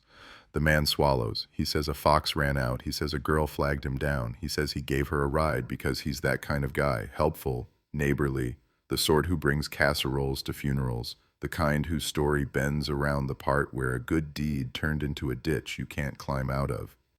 He says she panicked, clawed, hit the window, made him angry. He says he stopped to calm her. The room gets colder because we know what comes after stops to calm. There's no comfort in true. There's only the shape of it. He draws a map on the table with his finger, a circle where the pullout is, a line down the slope. His breath makes a fog on the stainless where his mouth leans. He doesn't finish the drawing. He doesn't say the word river. He doesn't have to. The DA will want more than a sentence and a finger map. They will want edges that cut. Ruiz gives them edges. The DNA that sits like a stubborn child in a lineup and points. The genealogy that draws lines like roads on a relief map. The artifacts that time failed to eat. The servant witnesses who never forgot how a man washed a truck at 3 a.m. The one who saw a jacket fold itself into neatness on a drum of burning trash. He brings all of it and lays it on a table that knows cases, bruises, dust, and finally, weight. The DA nods the nod of a person who has carried dead girls into court too many times to burn for vengeance. "We can take this," she says, and her voice is not triumphant. It is workmanlike. It is a hammer finding the nail that hid. The town hears at the speed towns hear. A text becomes 10. A store clerk tells a teacher, tells a neighbor, tells a man at the tire shop who tells everyone. Heads lift in the diner. The jukebox goes quieter without anyone touching it. Some people cry, some swear. Some make casseroles because casseroles are how you say I remember, and I don't know what else to do. At the old bait shop, the owner wipes the counter where LM and JT still live in pocket knife lines. He rubs until the wood warms. The marks don't go. He stops and puts his hand on both sets of letters like a benediction for kids who never got to grow old enough to know better, and for one who never got to grow old at all. Now the river waits. Evidence teams move like a ceremony down the slope at mile 22. Flags bloom in the brush, bright little states in a federation of pain. They listen to the water with machines that hear what ears can't. They talk softly under their breath because even in science we talk to ghosts. The current carries secrets and always has, but rivers too get tired of keeping men's sins. Divers edge into water that looks shallow and isn't. An officer on the bank, boots planted, watches a branch spin in place, a stubborn clock hand. Ruiz stands with him. He says nothing. He has learned when nothing is the only thing that doesn't break the spell. The wind shifts, the smell changes, the past takes a breath, and if you lean close enough, you can hear the headline begin to form, sharp as a siren, soft as a prayer, ready to cross the line from rumor to truth. They find the first thing at noon, because noon is unkind and shows everything. A diver surfaces with his glove cupped like he's holding a moth. Inside, in silt and patience, a key fob corroded into the shape of the river's mouth. Numbers stamped once, now blurred. Plastic turned to brittle bone. Evidence bag. Sharpie. Click. Someone says the words you're not supposed to say until the lab sings them. Might be hers. Ruiz doesn't answer. He kneels on the bank where the sand slicks under boots and watches the water flatten its face like a liar preparing a smile. The flags in the brush nod as if agreeing to a sad contract. A crane bends overhead, metal neck echoing the birds that left this place decades ago. The divers go under again. The second thing comes as cloud cover moves like a curtain, a bracelet chain kinked, the cheap plating eaten away into truth. Then the third thing, the thing that makes the rookie on the scene swallow twice and look at the trees, because trees are the only witnesses that don't blink. A fragment of fabric knot, bored through with time, blue in the way memory paints denim. No bones. The river is a patient thief. But thieves drop things. Cold case, shallow grave of water, headline beginning to stir. Word ripples out, you can't stop it. A drift boat, 4 bends down, phones a cousin. The cousin calls a friend who once dated a deputy. The friend texts a sister who keeps the town's heartbeat on her phone. Within an hour, the diner knows. The bait shop knows. Church basements with coffee breath know. The mother's porch light clicks on before sunset like an instinct. Ruiz walks up those steps slower than a man who has run out of time, because he hasn't, not yet, not while the river still sifts truths into their hands. She opens the door with her hands on the frame like she's steadying the earth.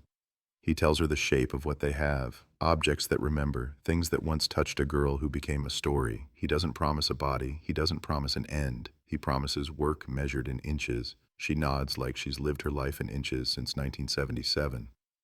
I know rivers, she says, and the way she says it carries winter and prayer.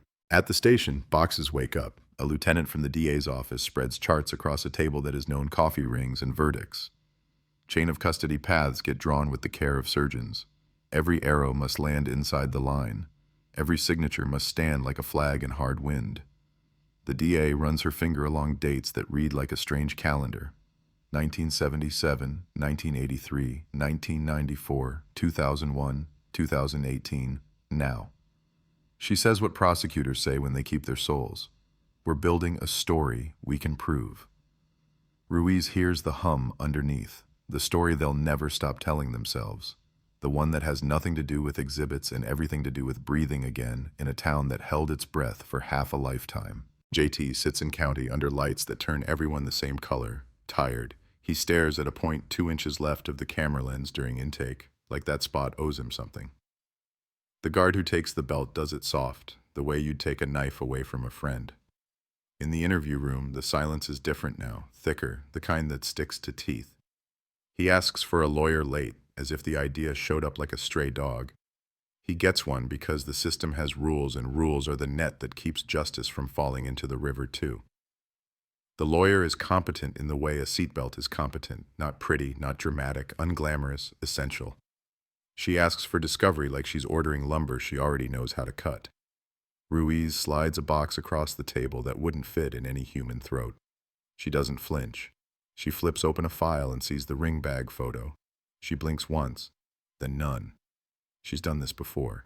She asks for time. Time is the one thing this case owns outright. Media arrives in vans that announce themselves before you see them, mast poles sniffing the sky.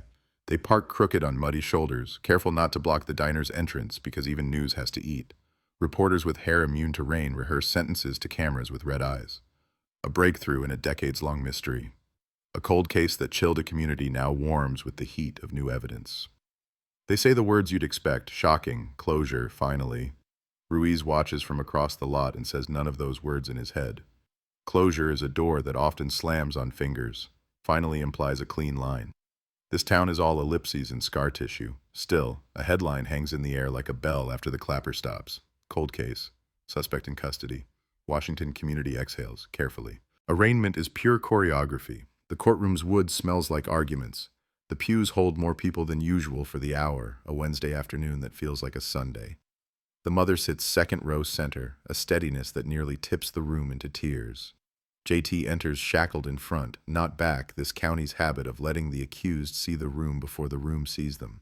He keeps his chin level like a man walking a narrow plank. His lawyer stands at his left shoulder, a lighthouse with a heartbeat. The judge reads charges with a voice that doesn't belong to any era. The words have lived too long to date. Murder, special allegations, the year pinned like a badge, 1977. How do you plead?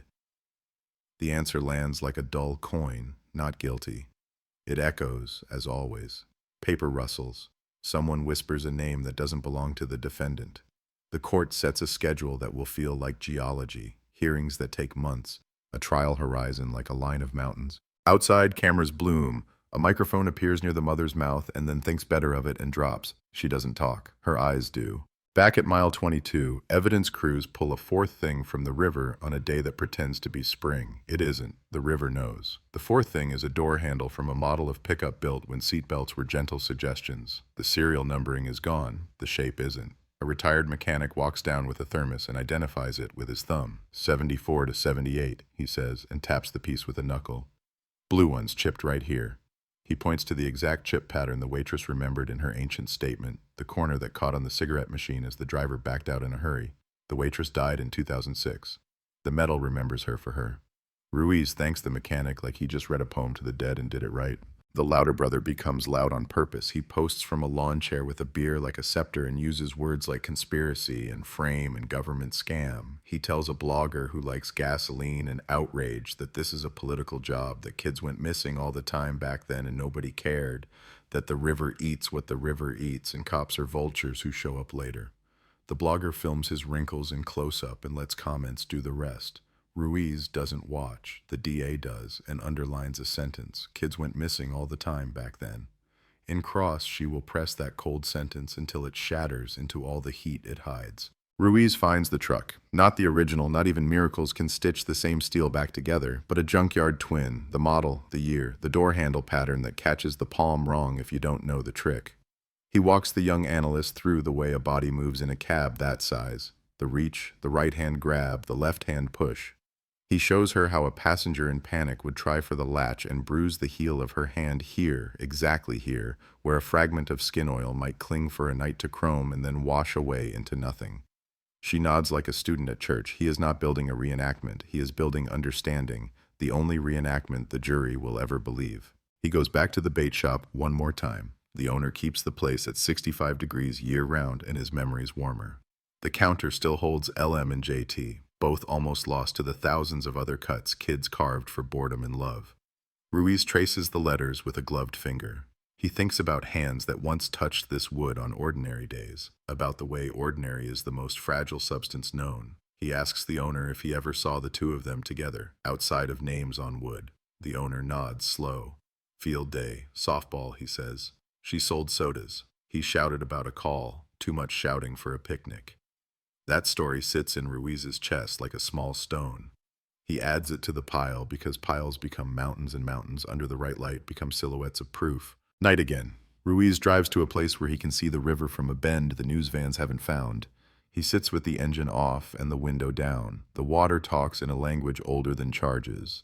He says her name out loud, once, twice, then stops because invocation has rules. He thinks about the lab and its whirring lullaby. He thinks about a jury pool that grew up with this story the way some kids grow up with bedtime prayers. He thinks about fragile things, fiber fragments, memory fragments, riverlight fragments, and how they might stack into a structure that stands long enough for a verdict to climb it. He thinks about failure, real failure, the kind that wears a badge and a grief that never forgave itself. He lets that thought sit in the passenger seat beside him and stare out at the dark. Morning, and the lab calls with a small, hard jewel of a result. The hair ribbons weave carries a contaminant that doesn't fit the family home's detergent from '77, but does match a solvent used in a mill that employed exactly 3 men with the same surname. Cross year, cross luck, cross prayer hit. It's not a fingerprint. It's a fingerprint's shadow. It's not proof. It's a path. Ruiz adds it to the board. Every scrap lines up like a choir that can't sing yet but knows the notes. The defense files a motion to suppress the trash day sample. It's what you do. It's what the Constitution demands you at least try. The hearing is tightrope law. The judge listens like a man reading the weather. The case law is clear and muddy at once, as always. The tech testifies with hands folded, voice steady, public access, curb line, expectation of privacy like a smoke ring in the rain. The judge denies the motion without glee, no theatrics, just a paragraph that will vanish into the record for anyone but the 24 people who feel the earth tilt slightly back toward center in that second. Ruiz exhale laughs into his sleeve in the hallway like a sinner after a psalm. The mother opens a closet she hasn't opened in years and brings a small cardboard box to the table, the kind that once held shoes for a dance that never happened. Inside, a folded program from a spring concert, a scrap of draft homework with a doodle of a river that now feels like prophecy, a receipt from the diner, coffee, fries, a slice of apple pie, $2.45, and a ticket stub from a carnival that left when the rain came hard that year. On the flap of the box she wrote, "For when they ask me who she was." She offers it to Ruiz with a hand that doesn't shake. He doesn't take the box. He takes one item at a time, because ritual is how you respect the dead. "I need to borrow them," he says. And she nods like he asked to borrow a cup of sugar. The receipt will anchor a timeline. The doodle will sit in his pocket during trial like a relic. He doesn't believe in luck. He believes in weight. Another tip floats in, not the loud kind. A man who never came forward, not out of malice, but because memory hid it from him to protect his life. Now he's old, and age thins the walls between rooms in the mind. He says he saw a truck parked where a truck didn't belong that night. He says he heard a radio tuned to a station that didn't reach that valley, the static singing along like wolves. He says he saw a figure on the passenger side thrown into the shape of struggle by a dome light that blinked like a heartbeat. He knows it was mile 22 because the sign had bird droppings on the bottom left, a detail too ugly to invent. Ruiz drives out to meet him and thanks him in a voice he reserves for veterans and confessions. The old man looks at the trees and says, "Sorry I took so long." Ruiz says, "You came." Genealogy gives one final gift, a name scribbled in a church guest book from 1979 on a night when a potluck honored a man heading to Oregon for work. JT signed it with a flourish no one had seen before, as if leaving turned his name into a parade. The book survived in a box under a deacon's bed. When Ruiz takes a photo, he realizes the flourish hides a habit, an extra pressure on the downstroke of the T, identical to the pressure cut into the wood counter beside LM Tiny, stupid, unscientific human. But juries are made of humans. He doesn't plan to use it, he plans to keep it. Some details aren't for court, they're for the heartache ledger, the book in which the living account for what the dead cannot. The expert list grows. A river hydrologist who can explain why secrets drift and settle. A materials analyst who can talk about plating decay patterns like weather reports. the retired waitress's daughter who found the cigarette machine in her mother's attic storage and kept it because the metal sounded like Thursday when you knocked it. Each expert is a brushstroke, too many and you lose the picture, too few and you have a sketch, not a face. The DA balances the palette. Ruiz watches the face come into focus. It's not the face of a monster, it's a man's face. That's the part that always tears something you thought was stitched. A man from the original search team walks into the station with a bundle wrapped in newspaper the way other generations wrap precious things. He says he's kept it in his garage, not because he knew what it was, but because he couldn't throw it out.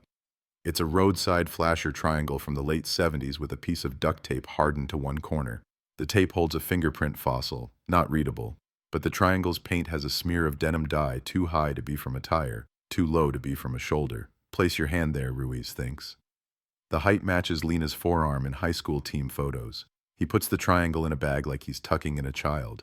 Night again, he dreams badly. In the dream, the river runs backward up the slope and lays things at his feet that he can't name. He wakes with the taste of metal in his mouth and the sound of a dome light clicking off, on, off. He writes the sound down like a fool and then underlines it like a prophet. When morning comes, he drinks coffee that tastes like old pennies and goes back to work. Jury selection will be a war carried out with polite voices. Everyone knows something. Everyone pretends they can put it aside. Some can, some want to, but won't. The DA and the defense sit with lists like farmers planning a harvest. They ask about headlines and prayer circles and whether the sound of a river makes you think of forgiveness or theft. A woman says she sang in the same school chorus Lena sang in. She wants to stay. She wants to serve. The defense will bump her. The rules demand it. Ruiz watches her leave with a mouth set the way you set your jaw when a song ends too soon. And still the town breathes. Children ride bikes along a path that was once scouted for clues. Teenagers park under a light that has seen too much and kiss despite everything.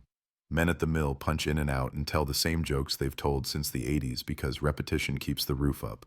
The mother waters a plant on her windowsill that has survived through a dozen pots, a survivor that refuses to die under headlines. She writes her daughter's name on a slip of paper and tapes it to the stem, not for memory, for instruction, so life remembers who it belongs to. Ruiz walks the Greenbelt Trail at dusk with an evidence tech who grew up hearing this case in car rides. They stand at a curve where fog rolls in fast like milk spilled on slate. He asks her to close her eyes and tell him the first sound she hears. A J, she says, and then nothing. He nods. In '77, a deputy wrote that the birds didn't sing. People thought it was a line. Maybe it was. Or maybe grief changes what ears admit. He records 20 seconds of the nothing. Later, he'll play it back in his office and stare at the silent waveform like it's a seismograph of the town's heart. When he returns to his desk, there's a note in his chair. It's from the clerk with librarian soul. Found this in a misfile. It says in tidy, exact script. Attached, a photocopy of a maintenance report from the diner's payphone, dated the week of the disappearance. Scribble. Receiver cracked, replaced, smell like river. Ruiz reads that twice, then presses his thumb to the margin until paper gives. She called from that phone at 8:07. The crack could mean a dozen things. But the smell is a witness that doesn't forget. He adds the photocopy to the stack that will walk into court like a quiet army. Trial looms like weather you can feel in your joints. Somewhere beyond the ridgeline of days, a jury will sit and listen to a river talk through experts and exhibits and the voice of a mother who will say her daughter's name into microphones without breaking. Because breaking is private, and this will be work. The town will gather again in pews of wood and comment lines and living room couches under blankets that know tears. Headlines will try to find the right verbs. Solve, close, heal. None of them will fit perfectly. Because even when a case comes together, it doesn't tie itself with ribbon. It frays, it snags, it keeps catching on the world as the world moves. But tonight, under a sky that refuses to quit on stars, Ruiz stands in his doorway with rain in his hair and a file under his arm and feels, for the first time since he drew that first red line across his wall, a shift from maybe to likely, from rumor to proof, from river to record. He sits. He opens the file. He reads until the words go soft and the pages feel like skin.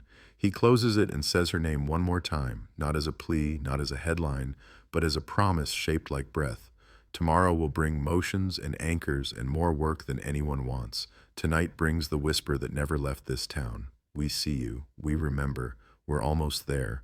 Morning in the courthouse smells like rain on dust and coffee gone too long on the burner. Cameras crouch outside the doors like hungry animals, their lenses fogging in the cold.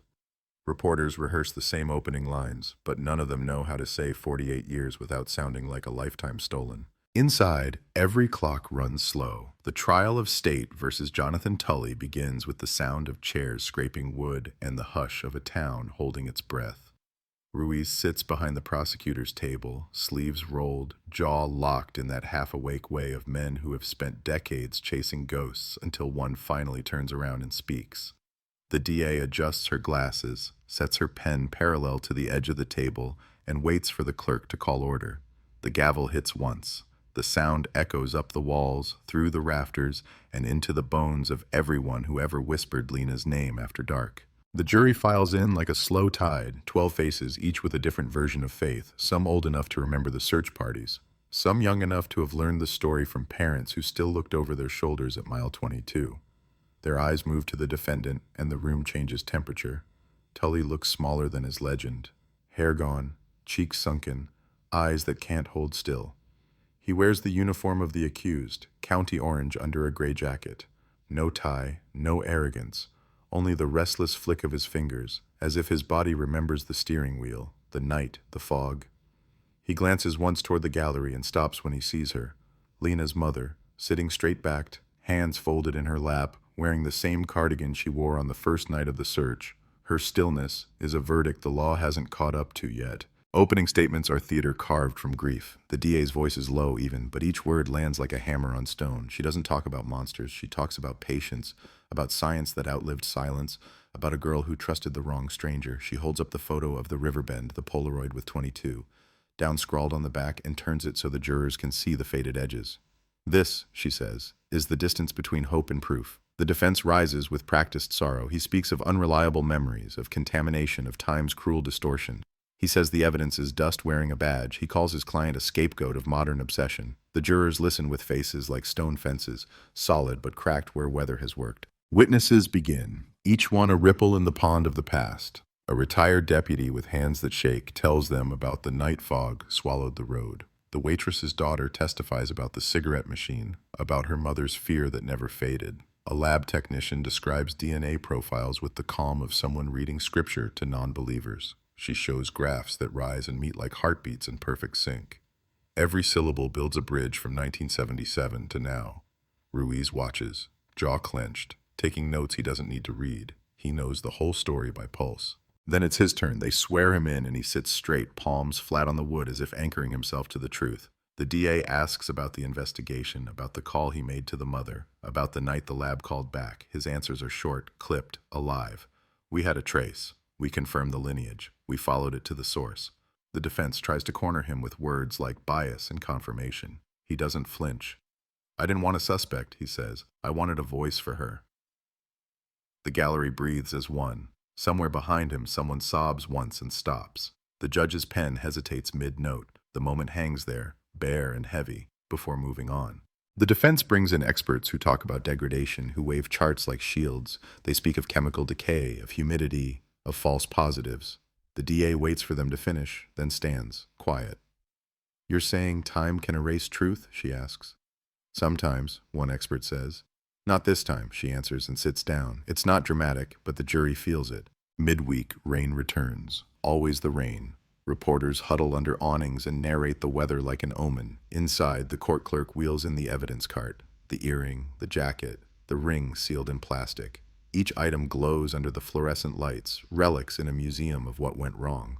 The DA lifts the ring gently, holds it at eye level, and asks the mother to identify it. The room tilts toward her. She stands, takes the oath, and walks like someone crossing a thin bridge over deep water.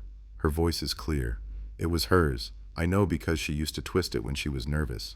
She twists her own hands without noticing. The defense objects, emotional display, prejudice, but the judge waves it off. Overruled, he says softly. The jury may consider the testimony. Ruiz exhales for the first time in minutes. Later that day, the forensic genealogist takes the stand. She explains the tree, the branches, the distant cousins who led to the surname Tully. The jurors lean forward as if watching roots reach through soil in real time. She ends with a sentence that feels like a blade. The probability of an unrelated match is 1 in 8.7 billion. Silence falls so thick you could slice it. The defense objects again. Statistics aren't souls, he says. No, the DA replies, but they can find one. In the hallways, the town ghosts walk again. Retired searchers sit on benches, their raincoats folded like flags. The same diner waitress who poured coffee for reporters in 1977 serves it now in plastic cups. She tells a young officer, "I was here when they thought she ran away. I'll be here when they know better." The trial becomes the town's heartbeat, steady, painful, necessary. Day 7. The defense calls the louder brother. He swaggers into the witness box with arrogance polished by years of denial. He says the cops have it wrong, that his brother was home, that family loyalty beats science. He stumbles over dates, over his own lies. The DA doesn't interrupt. She lets him dig. Then she asks, "When did you last see your brother's truck before he sold it?" He answers too fast. "Right after the accident." "What accident?" she asks. He freezes. The court reporter's fingers stop mid-stroke. He tries to recover, says something about a deer, about paint scratches. She shows him the photo of the door handle, the one with the chip his friend identified. The silence afterward is a confession without the paperwork. That night, Ruiz walks past the courthouse steps where candles have started to appear again, small white ones in glass jars, flickering under drizzle, some with names, some without. It looks like a vigil for all the things they lost: Lena, time, innocence, sleep. He stands at the edge, watching wax melt into rainwater, and realizes justice never looks like victory, it looks like endurance. Day 9. The defense rests. No witnesses left to twist. The DA rises for closing. She doesn't look at her notes. She looks at the jury like she's memorized every crease of their faces. "This isn't about punishment," she begins. "It's about truth that waited too long." She walks them through the timeline again, but slower now, like guiding them down a dark road with a lantern. She was 17. She trusted. He took. She pauses at each exhibit: the ribbon, the ring, the river. Time buried her. We dug. Her voice drops to a whisper that still fills the room. "You can't give her back, but you can give her name peace." She sits. No one claps. The world doesn't clap for justice. It just exhales. The defense stands, suit wrinkled, voice trembling between defiance and fatigue. He warns of doubt, of data, of old evidence dressed up as prophecy. He tells the jurors that if they convict on ghosts, the next ghost could be them. He ends with a sigh disguised as a statement. 48 years is too long for the truth to stay pure. The DA looks up, eyes steady. "Truth doesn't age," she says, not for the record, just for herself. The jury files out. The town stops. The world narrows to 12 people and a door.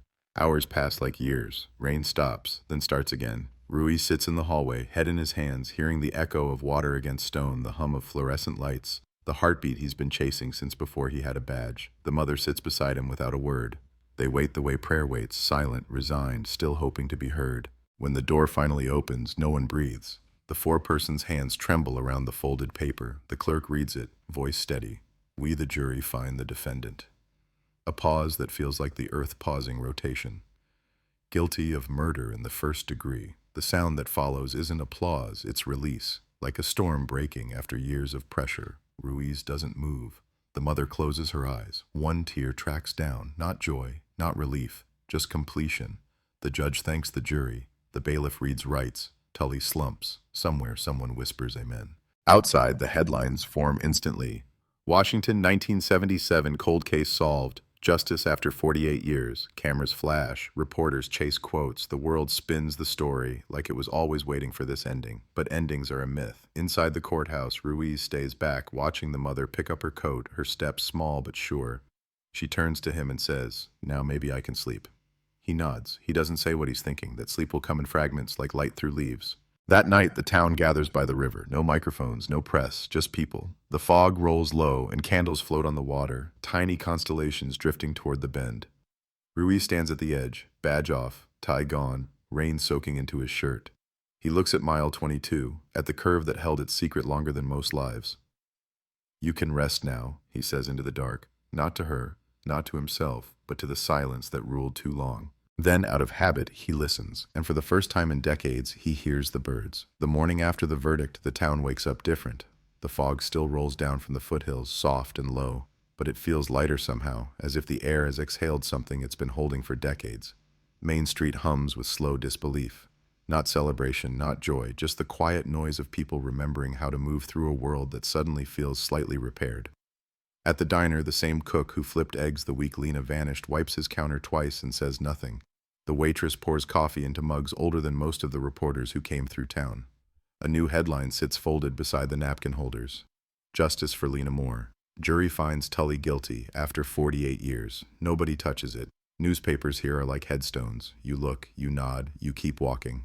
Ruiz drives before dawn, away from the courthouse, away from the river. His dashboard clock flickers 5:17. He doesn't turn on the radio. Silence has its own kind of grammar now. The rain left a thin film over the windshield that catches the rising sun, turning the road gold and ghostly. He doesn't feel triumphant. There's no such word in the dictionary of cold cases. What he feels is the gravity of completion, a tiredness so deep it hums. He pulls into the Greenbelt Trail parking lot, kills the engine, and sits there until the light catches the trees the way it did in old photos. Sharp, forgiving, eternal. He steps out, boots sinking into mud soft as memory. The trail is open again. They cleared it 2 weeks before the trial, cut away the dead branches, replaced the warning signs with new ones. He walks until the sounds of the highway fade, until all that's left is the drip of morning dew and the faraway cry of a bird that finally came back. At the curve near mile 22, he stops.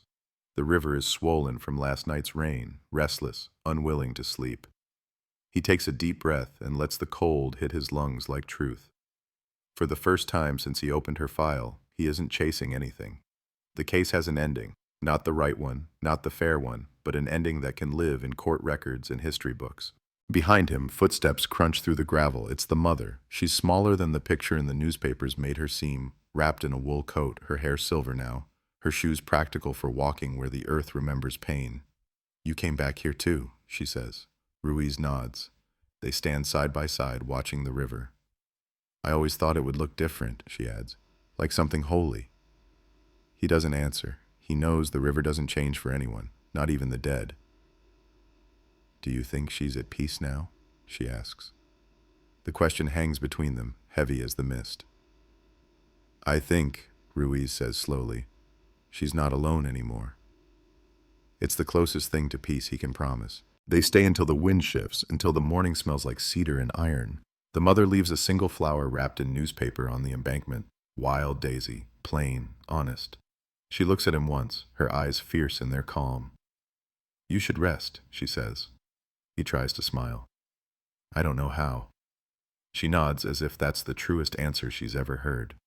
"Learn," she says, and walks back toward her car. The following week is paperwork, interviews, post-trial noise. The DA's office fields calls from national outlets, decades-old cold case solved thanks to modern DNA. They call Ruiz a hero. He ignores the word. It doesn't fit. Heroes arrive on time. He didn't. He files reports, seals evidence, and watches as the physical proof of the case is packed into archival boxes marked closed. The labels shine too clean. Nothing about this feels closed.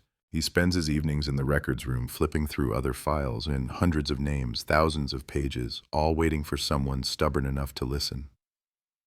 The air down there smells like paper and ghosts. He thinks of the people whose stories are still trapped in the static of old tape recordings and faded photographs. He thinks of the mothers still waiting. He touches one file, then another, like a priest blessing pews. He knows he can't rest long. Cases like this don't end, they just hand you new ones. A week later, an envelope lands on his desk. No return address, just his name written in careful, unfamiliar cursive. Inside, a photograph, the original Polaroid. 22. Down. Except this version is brighter, unfaded, the edges unburnt. Someone had kept the original, meaning the copy they used in evidence wasn't the only one. On the back, a note. You didn't find everything. His heart slows, then quickens. The handwriting is neat, female. He turns the photo under the light. The river bend glows the same. In the corner, just barely visible under the date, is another set of initials, RL. He checks the chain of custody. The Polaroid they presented at trial came from Tully's storage unit. This one shouldn't exist. He locks his door and pulls out a magnifier. Under the surface grain, a faint shadow of a figure stands at the edge of the riverbank. Not Tully, too tall. The outline of a woman, the hair tied up, the posture rigid, almost military. He feels the old thrill, not excitement, not fear, but that electric pulse of a door cracking open where there shouldn't be one. He digs into the archive. R.L. Turo. The initials match a deputy from 1977, Rebecca Lane. She worked the initial missing person call, resigned 2 years later, no public record after 1982. In her last report, a line stands out. Subject's disappearance may involve more than one individual. Recommend expanding suspect pool. The recommendation was ignored. The next page in the file is missing, torn out clean. Ruiz exhales long and low. The story didn't end, it only paused. He drives to her last known address, a cabin tucked against the base of the Cascades, half forgotten by maps. The mailbox leans, name long gone. He knocks, no answer. The windows are dark but not dusty. Someone still comes here. A bird startles from the gutter. The yard smells faintly of wood smoke and cedar oil. He peers through a side window. Inside, neat stacks of newspapers line the walls, all headlines about cold cases solved by DNA. On the table, a single photograph frame face down. He doesn't break in. He leaves his card under the door and writes 4 words on the back. Who took the photo? That night, his phone rings once and stops. The number is unlisted. The call log shows a timestamp, 2:22 a.m. He doesn't sleep. Instead, he drives again to the river, parking where the trail bends. The moon is full, the kind of silver that makes water look alive. He walks to the edge and kneels. The current hums against the rocks, whispering in a language only the guilty should understand. He sets the second Polaroid on the ground beside the daisy's dried stem. If there's more, he says to the dark, I'll find it. A splash behind him, not big, not close, but enough. He turns, nothing, just ripples fading fast, maybe an animal, maybe not. Back in his car, he opens the radio, tuning through static. At 87.4, a voice comes through, faint, wavering, a woman's voice. You didn't find everything. It's gone in an instant. He stares at the dial, heartbeat hammering like a warning. Static fills the silence again. He drives home in the half-light, knowing he won't tell anyone, not yet. In the morning, he files his final case summary. Case, Moore, Lena, deceased. Status, solved. He closes the document but doesn't hit send. He looks again at the second photo, at the faint figure on the bank. Maybe it's a trick of exposure, maybe it's memory manifesting shapes. Or maybe Rebecca Lane knew something the world still doesn't. At the courthouse, the DA signs the final paperwork. The file will go to archives in Olympia. The press will move on to fresher tragedies. The town will rebuild its silence. But in the evidence room, a single copy of the Polaroid stays unboxed, the one Ruiz can't let go of. He tapes it to the inside of his locker, right where the light hits at 7 a.m., where the figure on the riverbank seems to move as the sun shifts. He tells himself he's imagining it. He almost believes it. Until 3 days later, a new case file lands on his desk. Unmarked envelope, no sender. Inside, a photo of another river, not the same but close, and a name typed neatly beneath, Rebecca Lane, missing since 1982. Cold case, another ghost waiting. The cycle begins again. Rain again. Always rain. It slides down the glass of Ruiz's office window like Morse code from something older, darker, waiting. The new file sits on his desk, thin as a blade. No signatures, no official header, just that single typed name. Rebecca Lane, missing since 1982. He's read it 10 times, memorized the spacing, the faint indentation of the typewriter keys, the ghost of an ink ribbon that's long gone dry.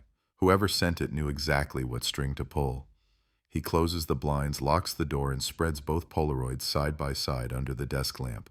2 rivers, 2 vanishings, 5 years apart. In both photos, something stands at the edge of the bank, a figure blurred but deliberate. The first time, he told himself it was shadow. Now, the pattern is undeniable. Same angle, same framing. The second river is 30 miles north near Mount Baker. He circles the coordinates on a map. Rebecca Lane disappeared on October 12, 1982, off-duty, driving home from a conference in Everett. Her car was found the next day in a rest stop parking lot, keys in the ignition, purse on the passenger seat, driver's door ajar. The official story said voluntary disappearance, burnout, maybe a new life somewhere warm. Ruiz reads between the lines. No signs of struggle, no confirmed sightings, no body. But her last assignment before resigning was the Lena Moore case. He flips through her old memos, stored deep in the archives. Yellow pages typed in clean margins, a style too neat for homicide notes. Then 1 page out of sequence, handwritten instead of typed. Someone higher doesn't want this case solved. It's not just one man. The ink trails off in a curve that looks rushed. Below, a second line scratched faintly. Mile 22 isn't the only mile. Ruiz's pulse kicks. He closes the file, grabs his coat, and heads to the basement evidence room. The smell down there never changes. Cardboard, metal, old rain. He finds the 1982 box, dust thick enough to write on. Inside, everything that remains of Lane's disappearance. A broken keychain charm, 1 Polaroid, different river, and a cassette labeled in pencil. Interview, Tully, 1978, unauthorized. He slides the tape into an old player. The sound crawls out like ghosts trying to form words. Static. Then her voice, young, steady, crisp. Jonathan, you said you were at the diner that night. A man's grunt. I told you, drove through. But your brother said... Static eats her sentence. Then the man again, lower. You shouldn't be digging where it ain't yours to dig. Silence. Then her whisper. It's not just you, is it? Click. End of tape. Ruiz rewinds it twice, presses his ear close to the speaker, swears he hears breathing that isn't theirs. By noon, he's on the road north, the same kind of road she vanished on, slick, narrow, lined with trees that seem to lean closer the further you drive. He passes small towns that could all be the same. One diner, one gas station, one church that rings bells for everyone and no one. The river she last photographed runs parallel to Route 9, pale green under the slate sky. He parks at the rest stop. The air smells of pine, oil, and memory. A plaque near the restroom still carries graffiti from decades ago, initials carved by couples long dead or long divorced. He walks the lot, tracing her last known steps. Tire marks long faded, ground soft with moss. Then, in the gravel by a drainage ditch, something catches light. He kneels. A coin, not modern. 1977 quarter, the same year Lena Moore disappeared. A coincidence? Maybe. Maybe not. He pockets it anyway. That night, he checks into a motel with walls so thin you can hear the next room's television whisper the weather. He spreads the 2 Polaroids on the bedspread and studies the rivers again. The same current pattern, same rocks near the bend, like twin veins in a single body. He overlays one photo on top of the other with a flashlight behind them. The shapes align perfectly. He feels the hair on his arms rise. It's the same location, the same river. The disappearances 5 years apart, 2 women connected by one investigation, both drawn to the same water. He barely sleeps. When dawn hits, he drives to the bend itself. The access road is half swallowed by forest, the kind of place GPS forgets. He walks the last half mile. The air is colder here, thick with fog that smells metallic, as if the ground remembers blood. The river murmurs louder than he expects, a steady sound between whisper and growl. On the far bank, something glints. Metal, half buried. He crosses a fallen log slick with moss, heart punching against ribs. It's an old license plate, rusted beyond color. The number ends in 82. He scrapes the mud, just enough to see the first 3 digits. They match Lane's car. He steps back. The ground beneath him gives slightly, soft, like breath. He kneels, brushes aside leaves, and finds bone. Not much, just the curve of something human, pale against black soil. He calls it in. No backup yet. Reception is low. His voice barely reaches the dispatcher. Then static. Then nothing. The line dies. He stands there alone, the fog tightening around him. The silence grows strange, heavy. Then from somewhere across the river, a branch snaps. He turns. Just trees. But movement lingers. A silhouette between trunks. Tall, still. Wrong. Hello? He calls, voice thin. No answer. The figure shifts, vanishes deeper into green. He waits. 10 seconds. 20. Nothing. He moves back toward the log, keeping his eyes on the other side. The forest doesn't move again. When he reaches the bank, the coin he'd pocketed earlier slips from his hand, drops into the mud. He doesn't pick it up. Hours later, state units arrive. The recovery team digs in silence, gloved hands, cameras clicking in rhythm. Bones emerge like memories breaking surface. A boot fragment, a piece of fabric the color of dusk. A silver badge, bent but legible. Lane R. The coroner nods once. Ruiz steps back, jaw tight. It should be closure. It isn't. The site feels wrong, too neat, too placed. The bones arranged, not scattered, like someone buried her to be found. The sheriff on scene, a man with a face like granite and no patience for myth, asks him who tipped him off. Ruiz hesitates, then lies. Anonymous email. The sheriff raises a brow but doesn't push. When they load the remains into the coroner's van, rain starts again, soft, precise. 1 drop for every unanswered question. Back in his car, Ruiz wipes fog from the windshield and stares at his reflection. Tired eyes. A man who solved one ghost only to inherit another. He drives to the motel, packs, but when he opens his briefcase, the second Polaroid is gone. Only the first remains, the one from 1977. The envelope that held both lies open, empty. His chest goes cold.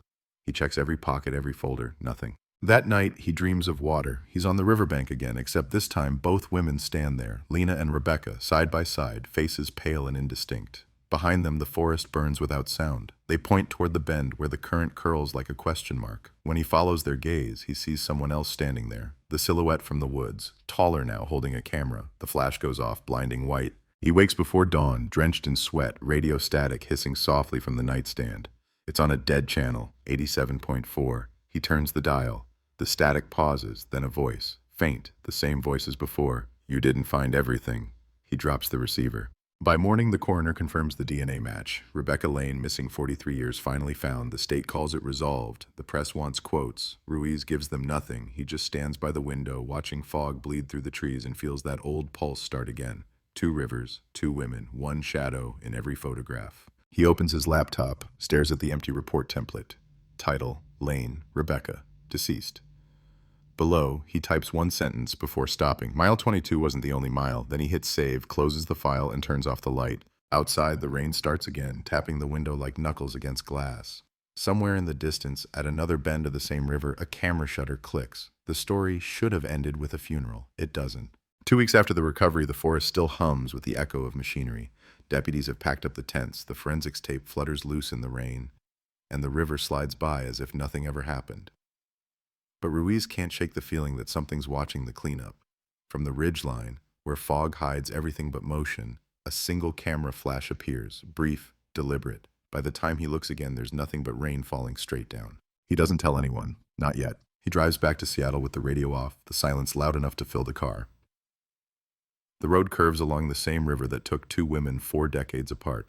He's memorized every bend, every sign, but this time, he notices something new. A green mile marker near the highway shoulder, half buried in weeds.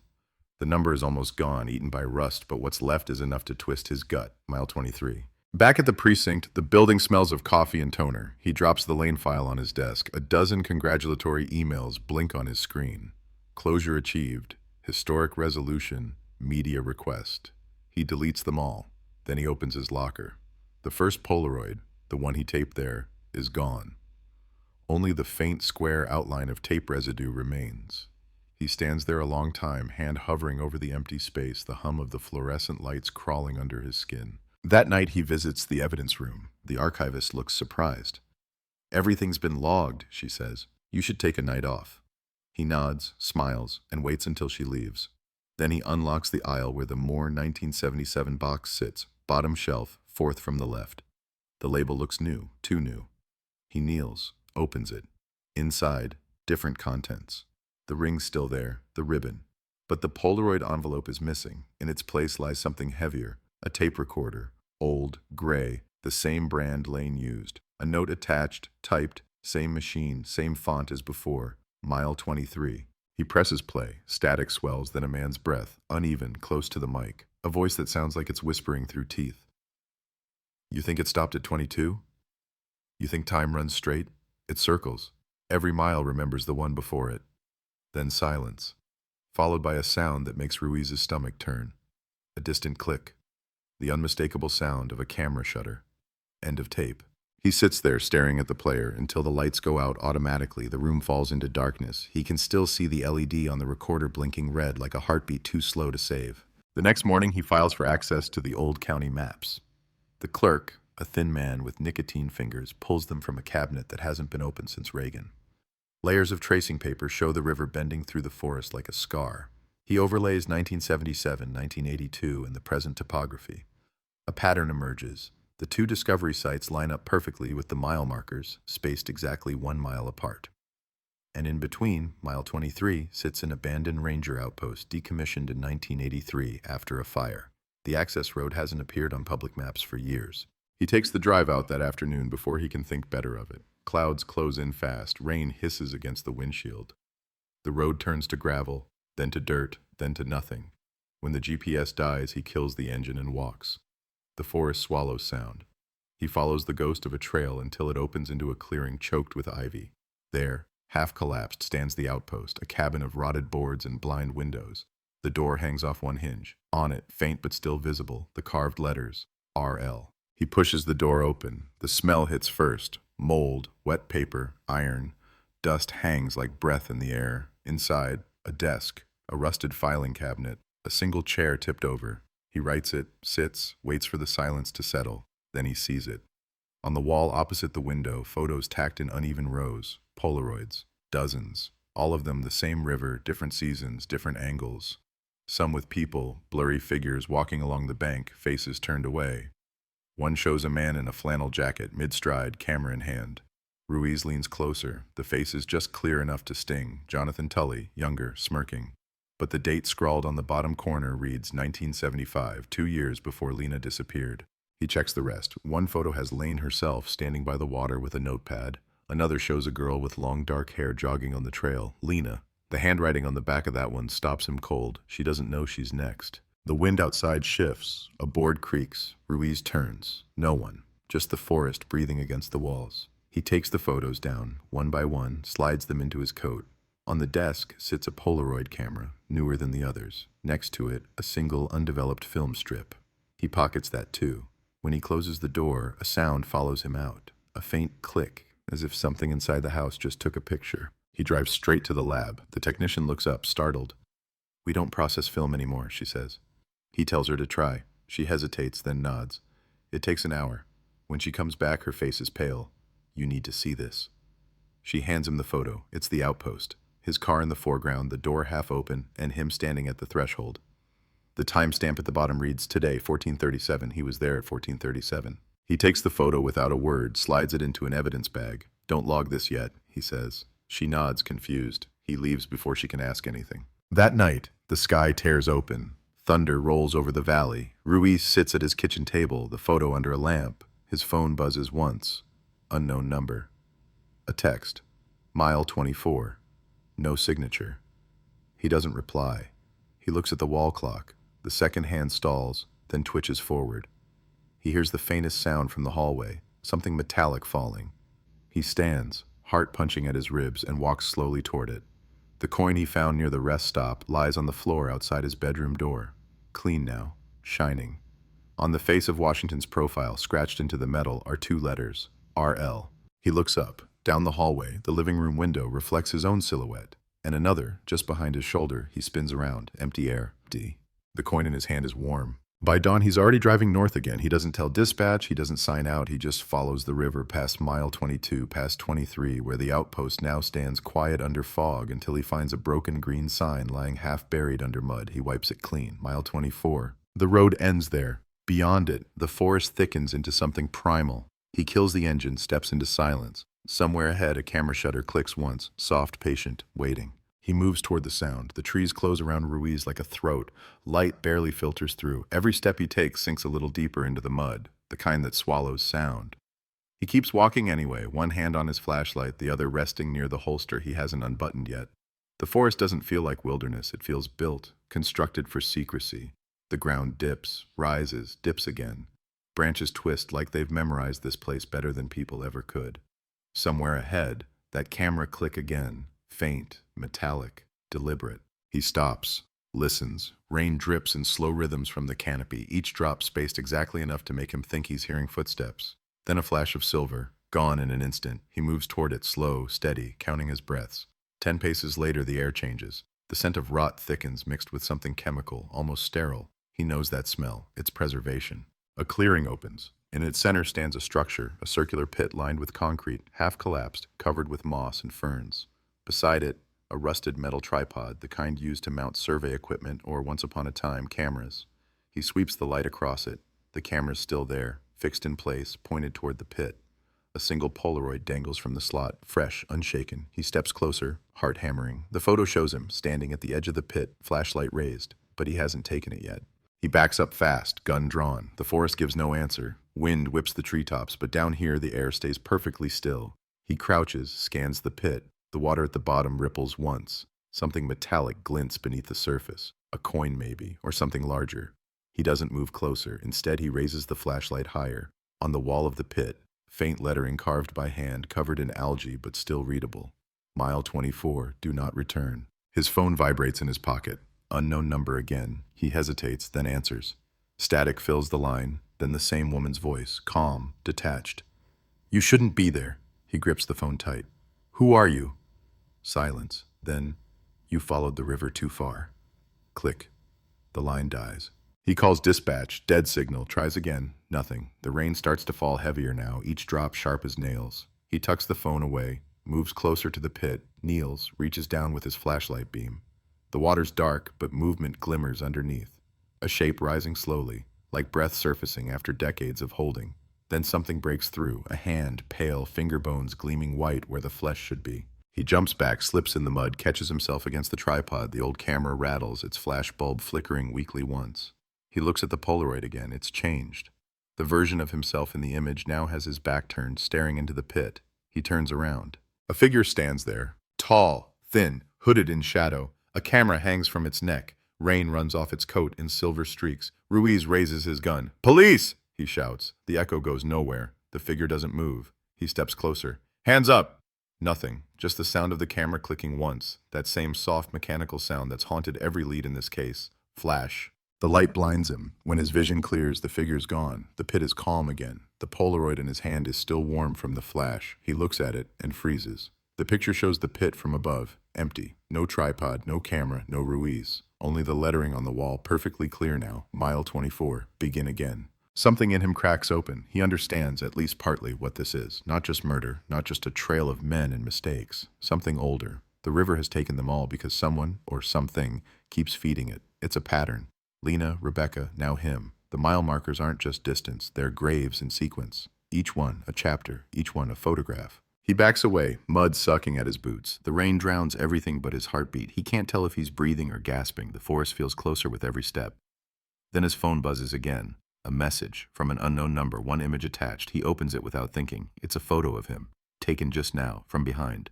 The timestamp matches this exact minute. The caption, mile 25. He runs. The forest seems to stretch in all directions. No clear path, no sound but his own footsteps and the echo of camera shutters in the distance. One, then another, as if following him through the trees. He bursts through the brush onto the access road, slides into his car, slams the door, locks it. His breath fogs the glass. Rain lashes against the windshield. Headlights behind him, two, bright, silent, then a horn. He looks in the mirror. No car, no road, just darkness in those lights, floating.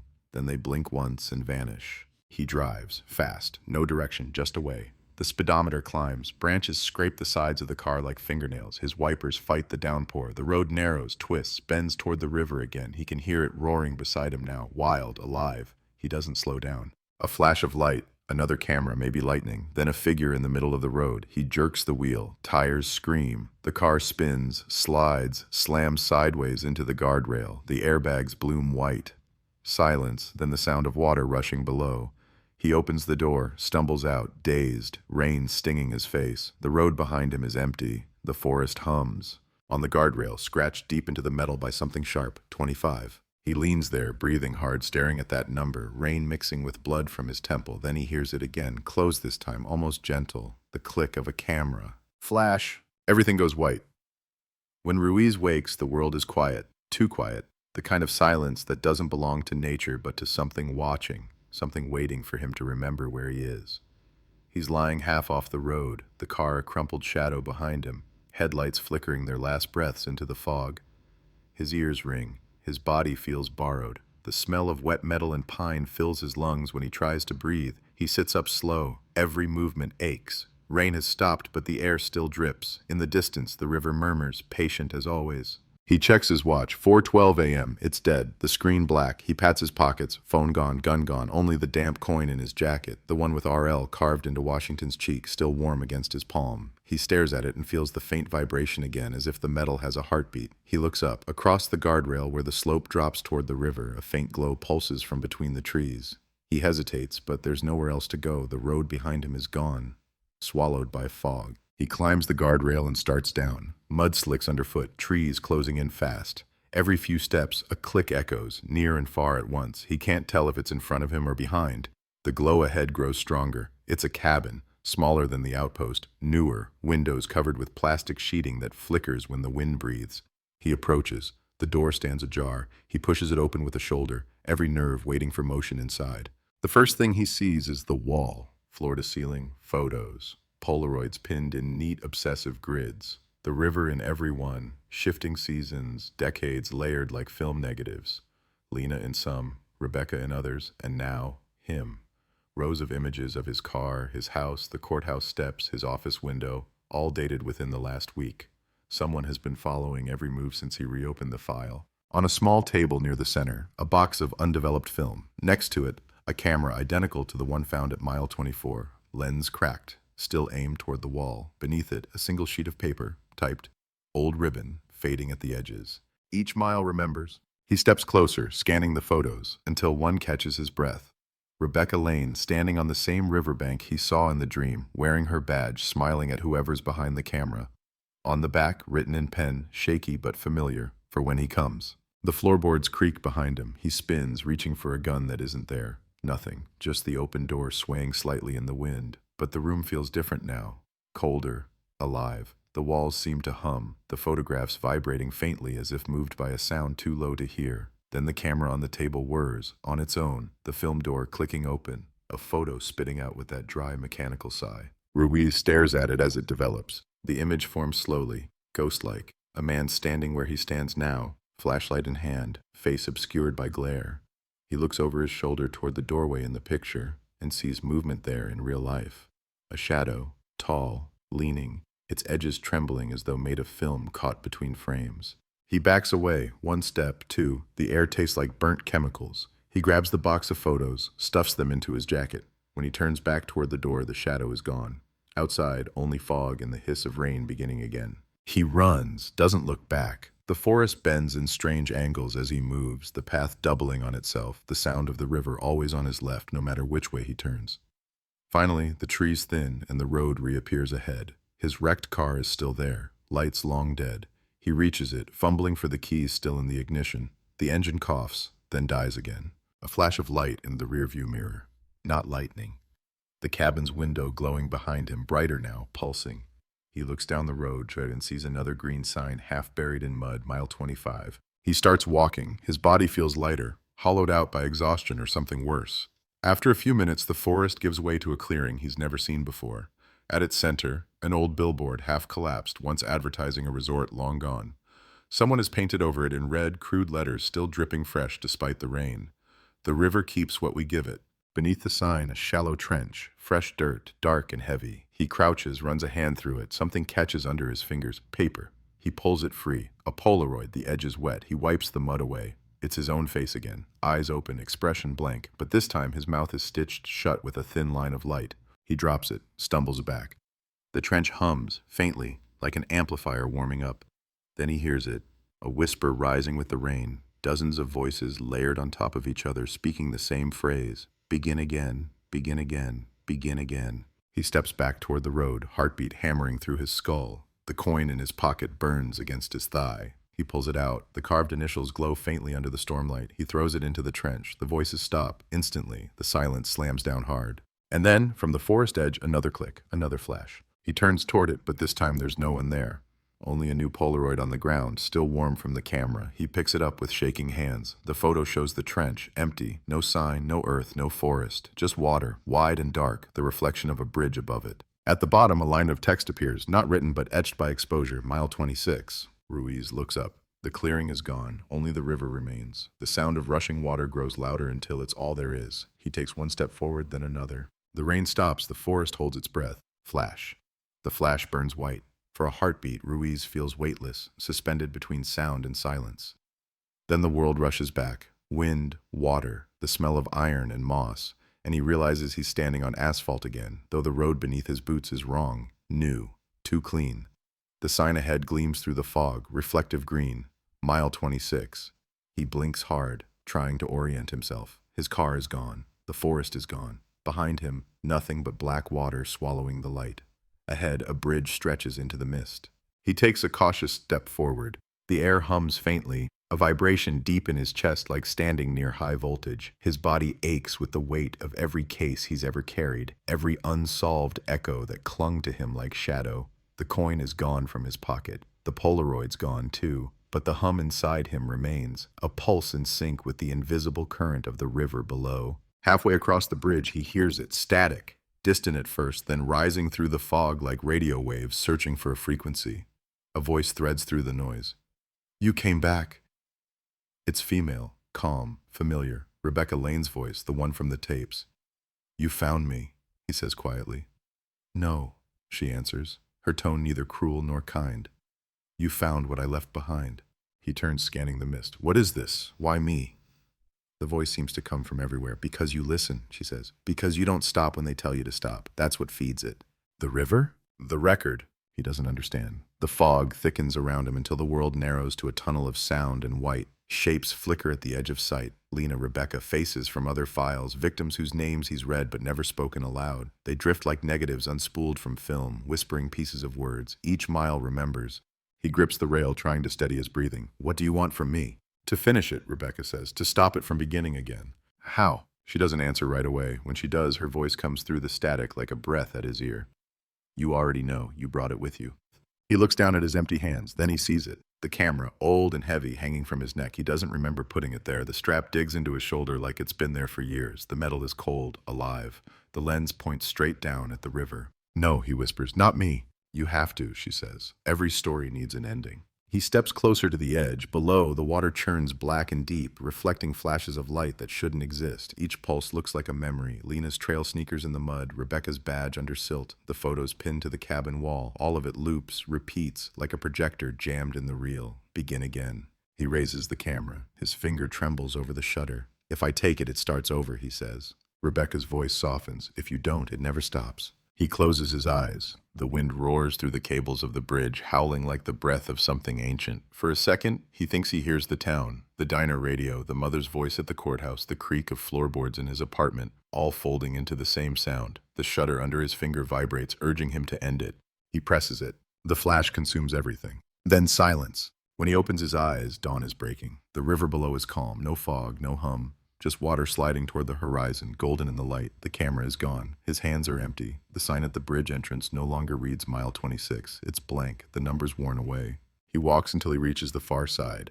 The road curves toward the valley, toward the town just waking up. A sheriff's cruiser passes, slowing as it nears. A young deputy leans out. You okay, sir? You out here all night? Ruiz nods slowly. Working a case. The deputy tilts his head. You one of the new guys from Cold Case? Ruiz frowns. New? Yeah, they just reopened an old one this week. Missing deputy from 82, Rebecca Lane. He stares. You found her? The deputy shrugs. Not yet. Got a photo, though. Polaroid washed up near mile 22 yesterday.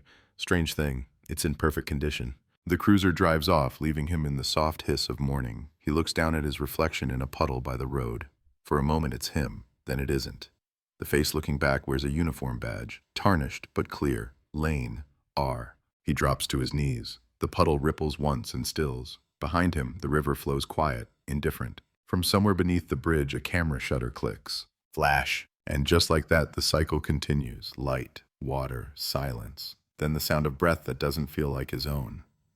Ruiz wakes, lying face up beneath the bridge, the smell of river silt in his mouth, his shirt clinging cold against his chest. Morning light filters through the girders and fractured bars, slicing the mist into ribbons. He blinks once, twice, until the world steadies around him. Birds above, water below, the hum of an engine far off where the highway bends. He's alive. That fact comes slow. The rest comes slower. The camera is gone, his badge too. In his pocket, a single Polaroid, dry despite the water, the bridge itself, seen from above, his own body small and still at the edge of the frame. At the bottom, a message written in the familiar typed font. End file, begin record. He stares at it, hands trembling. End file. The words sting worse than the cold. He climbs the embankment, shoes slapping mud. The river sounds different now. Softer, like it's catching its breath.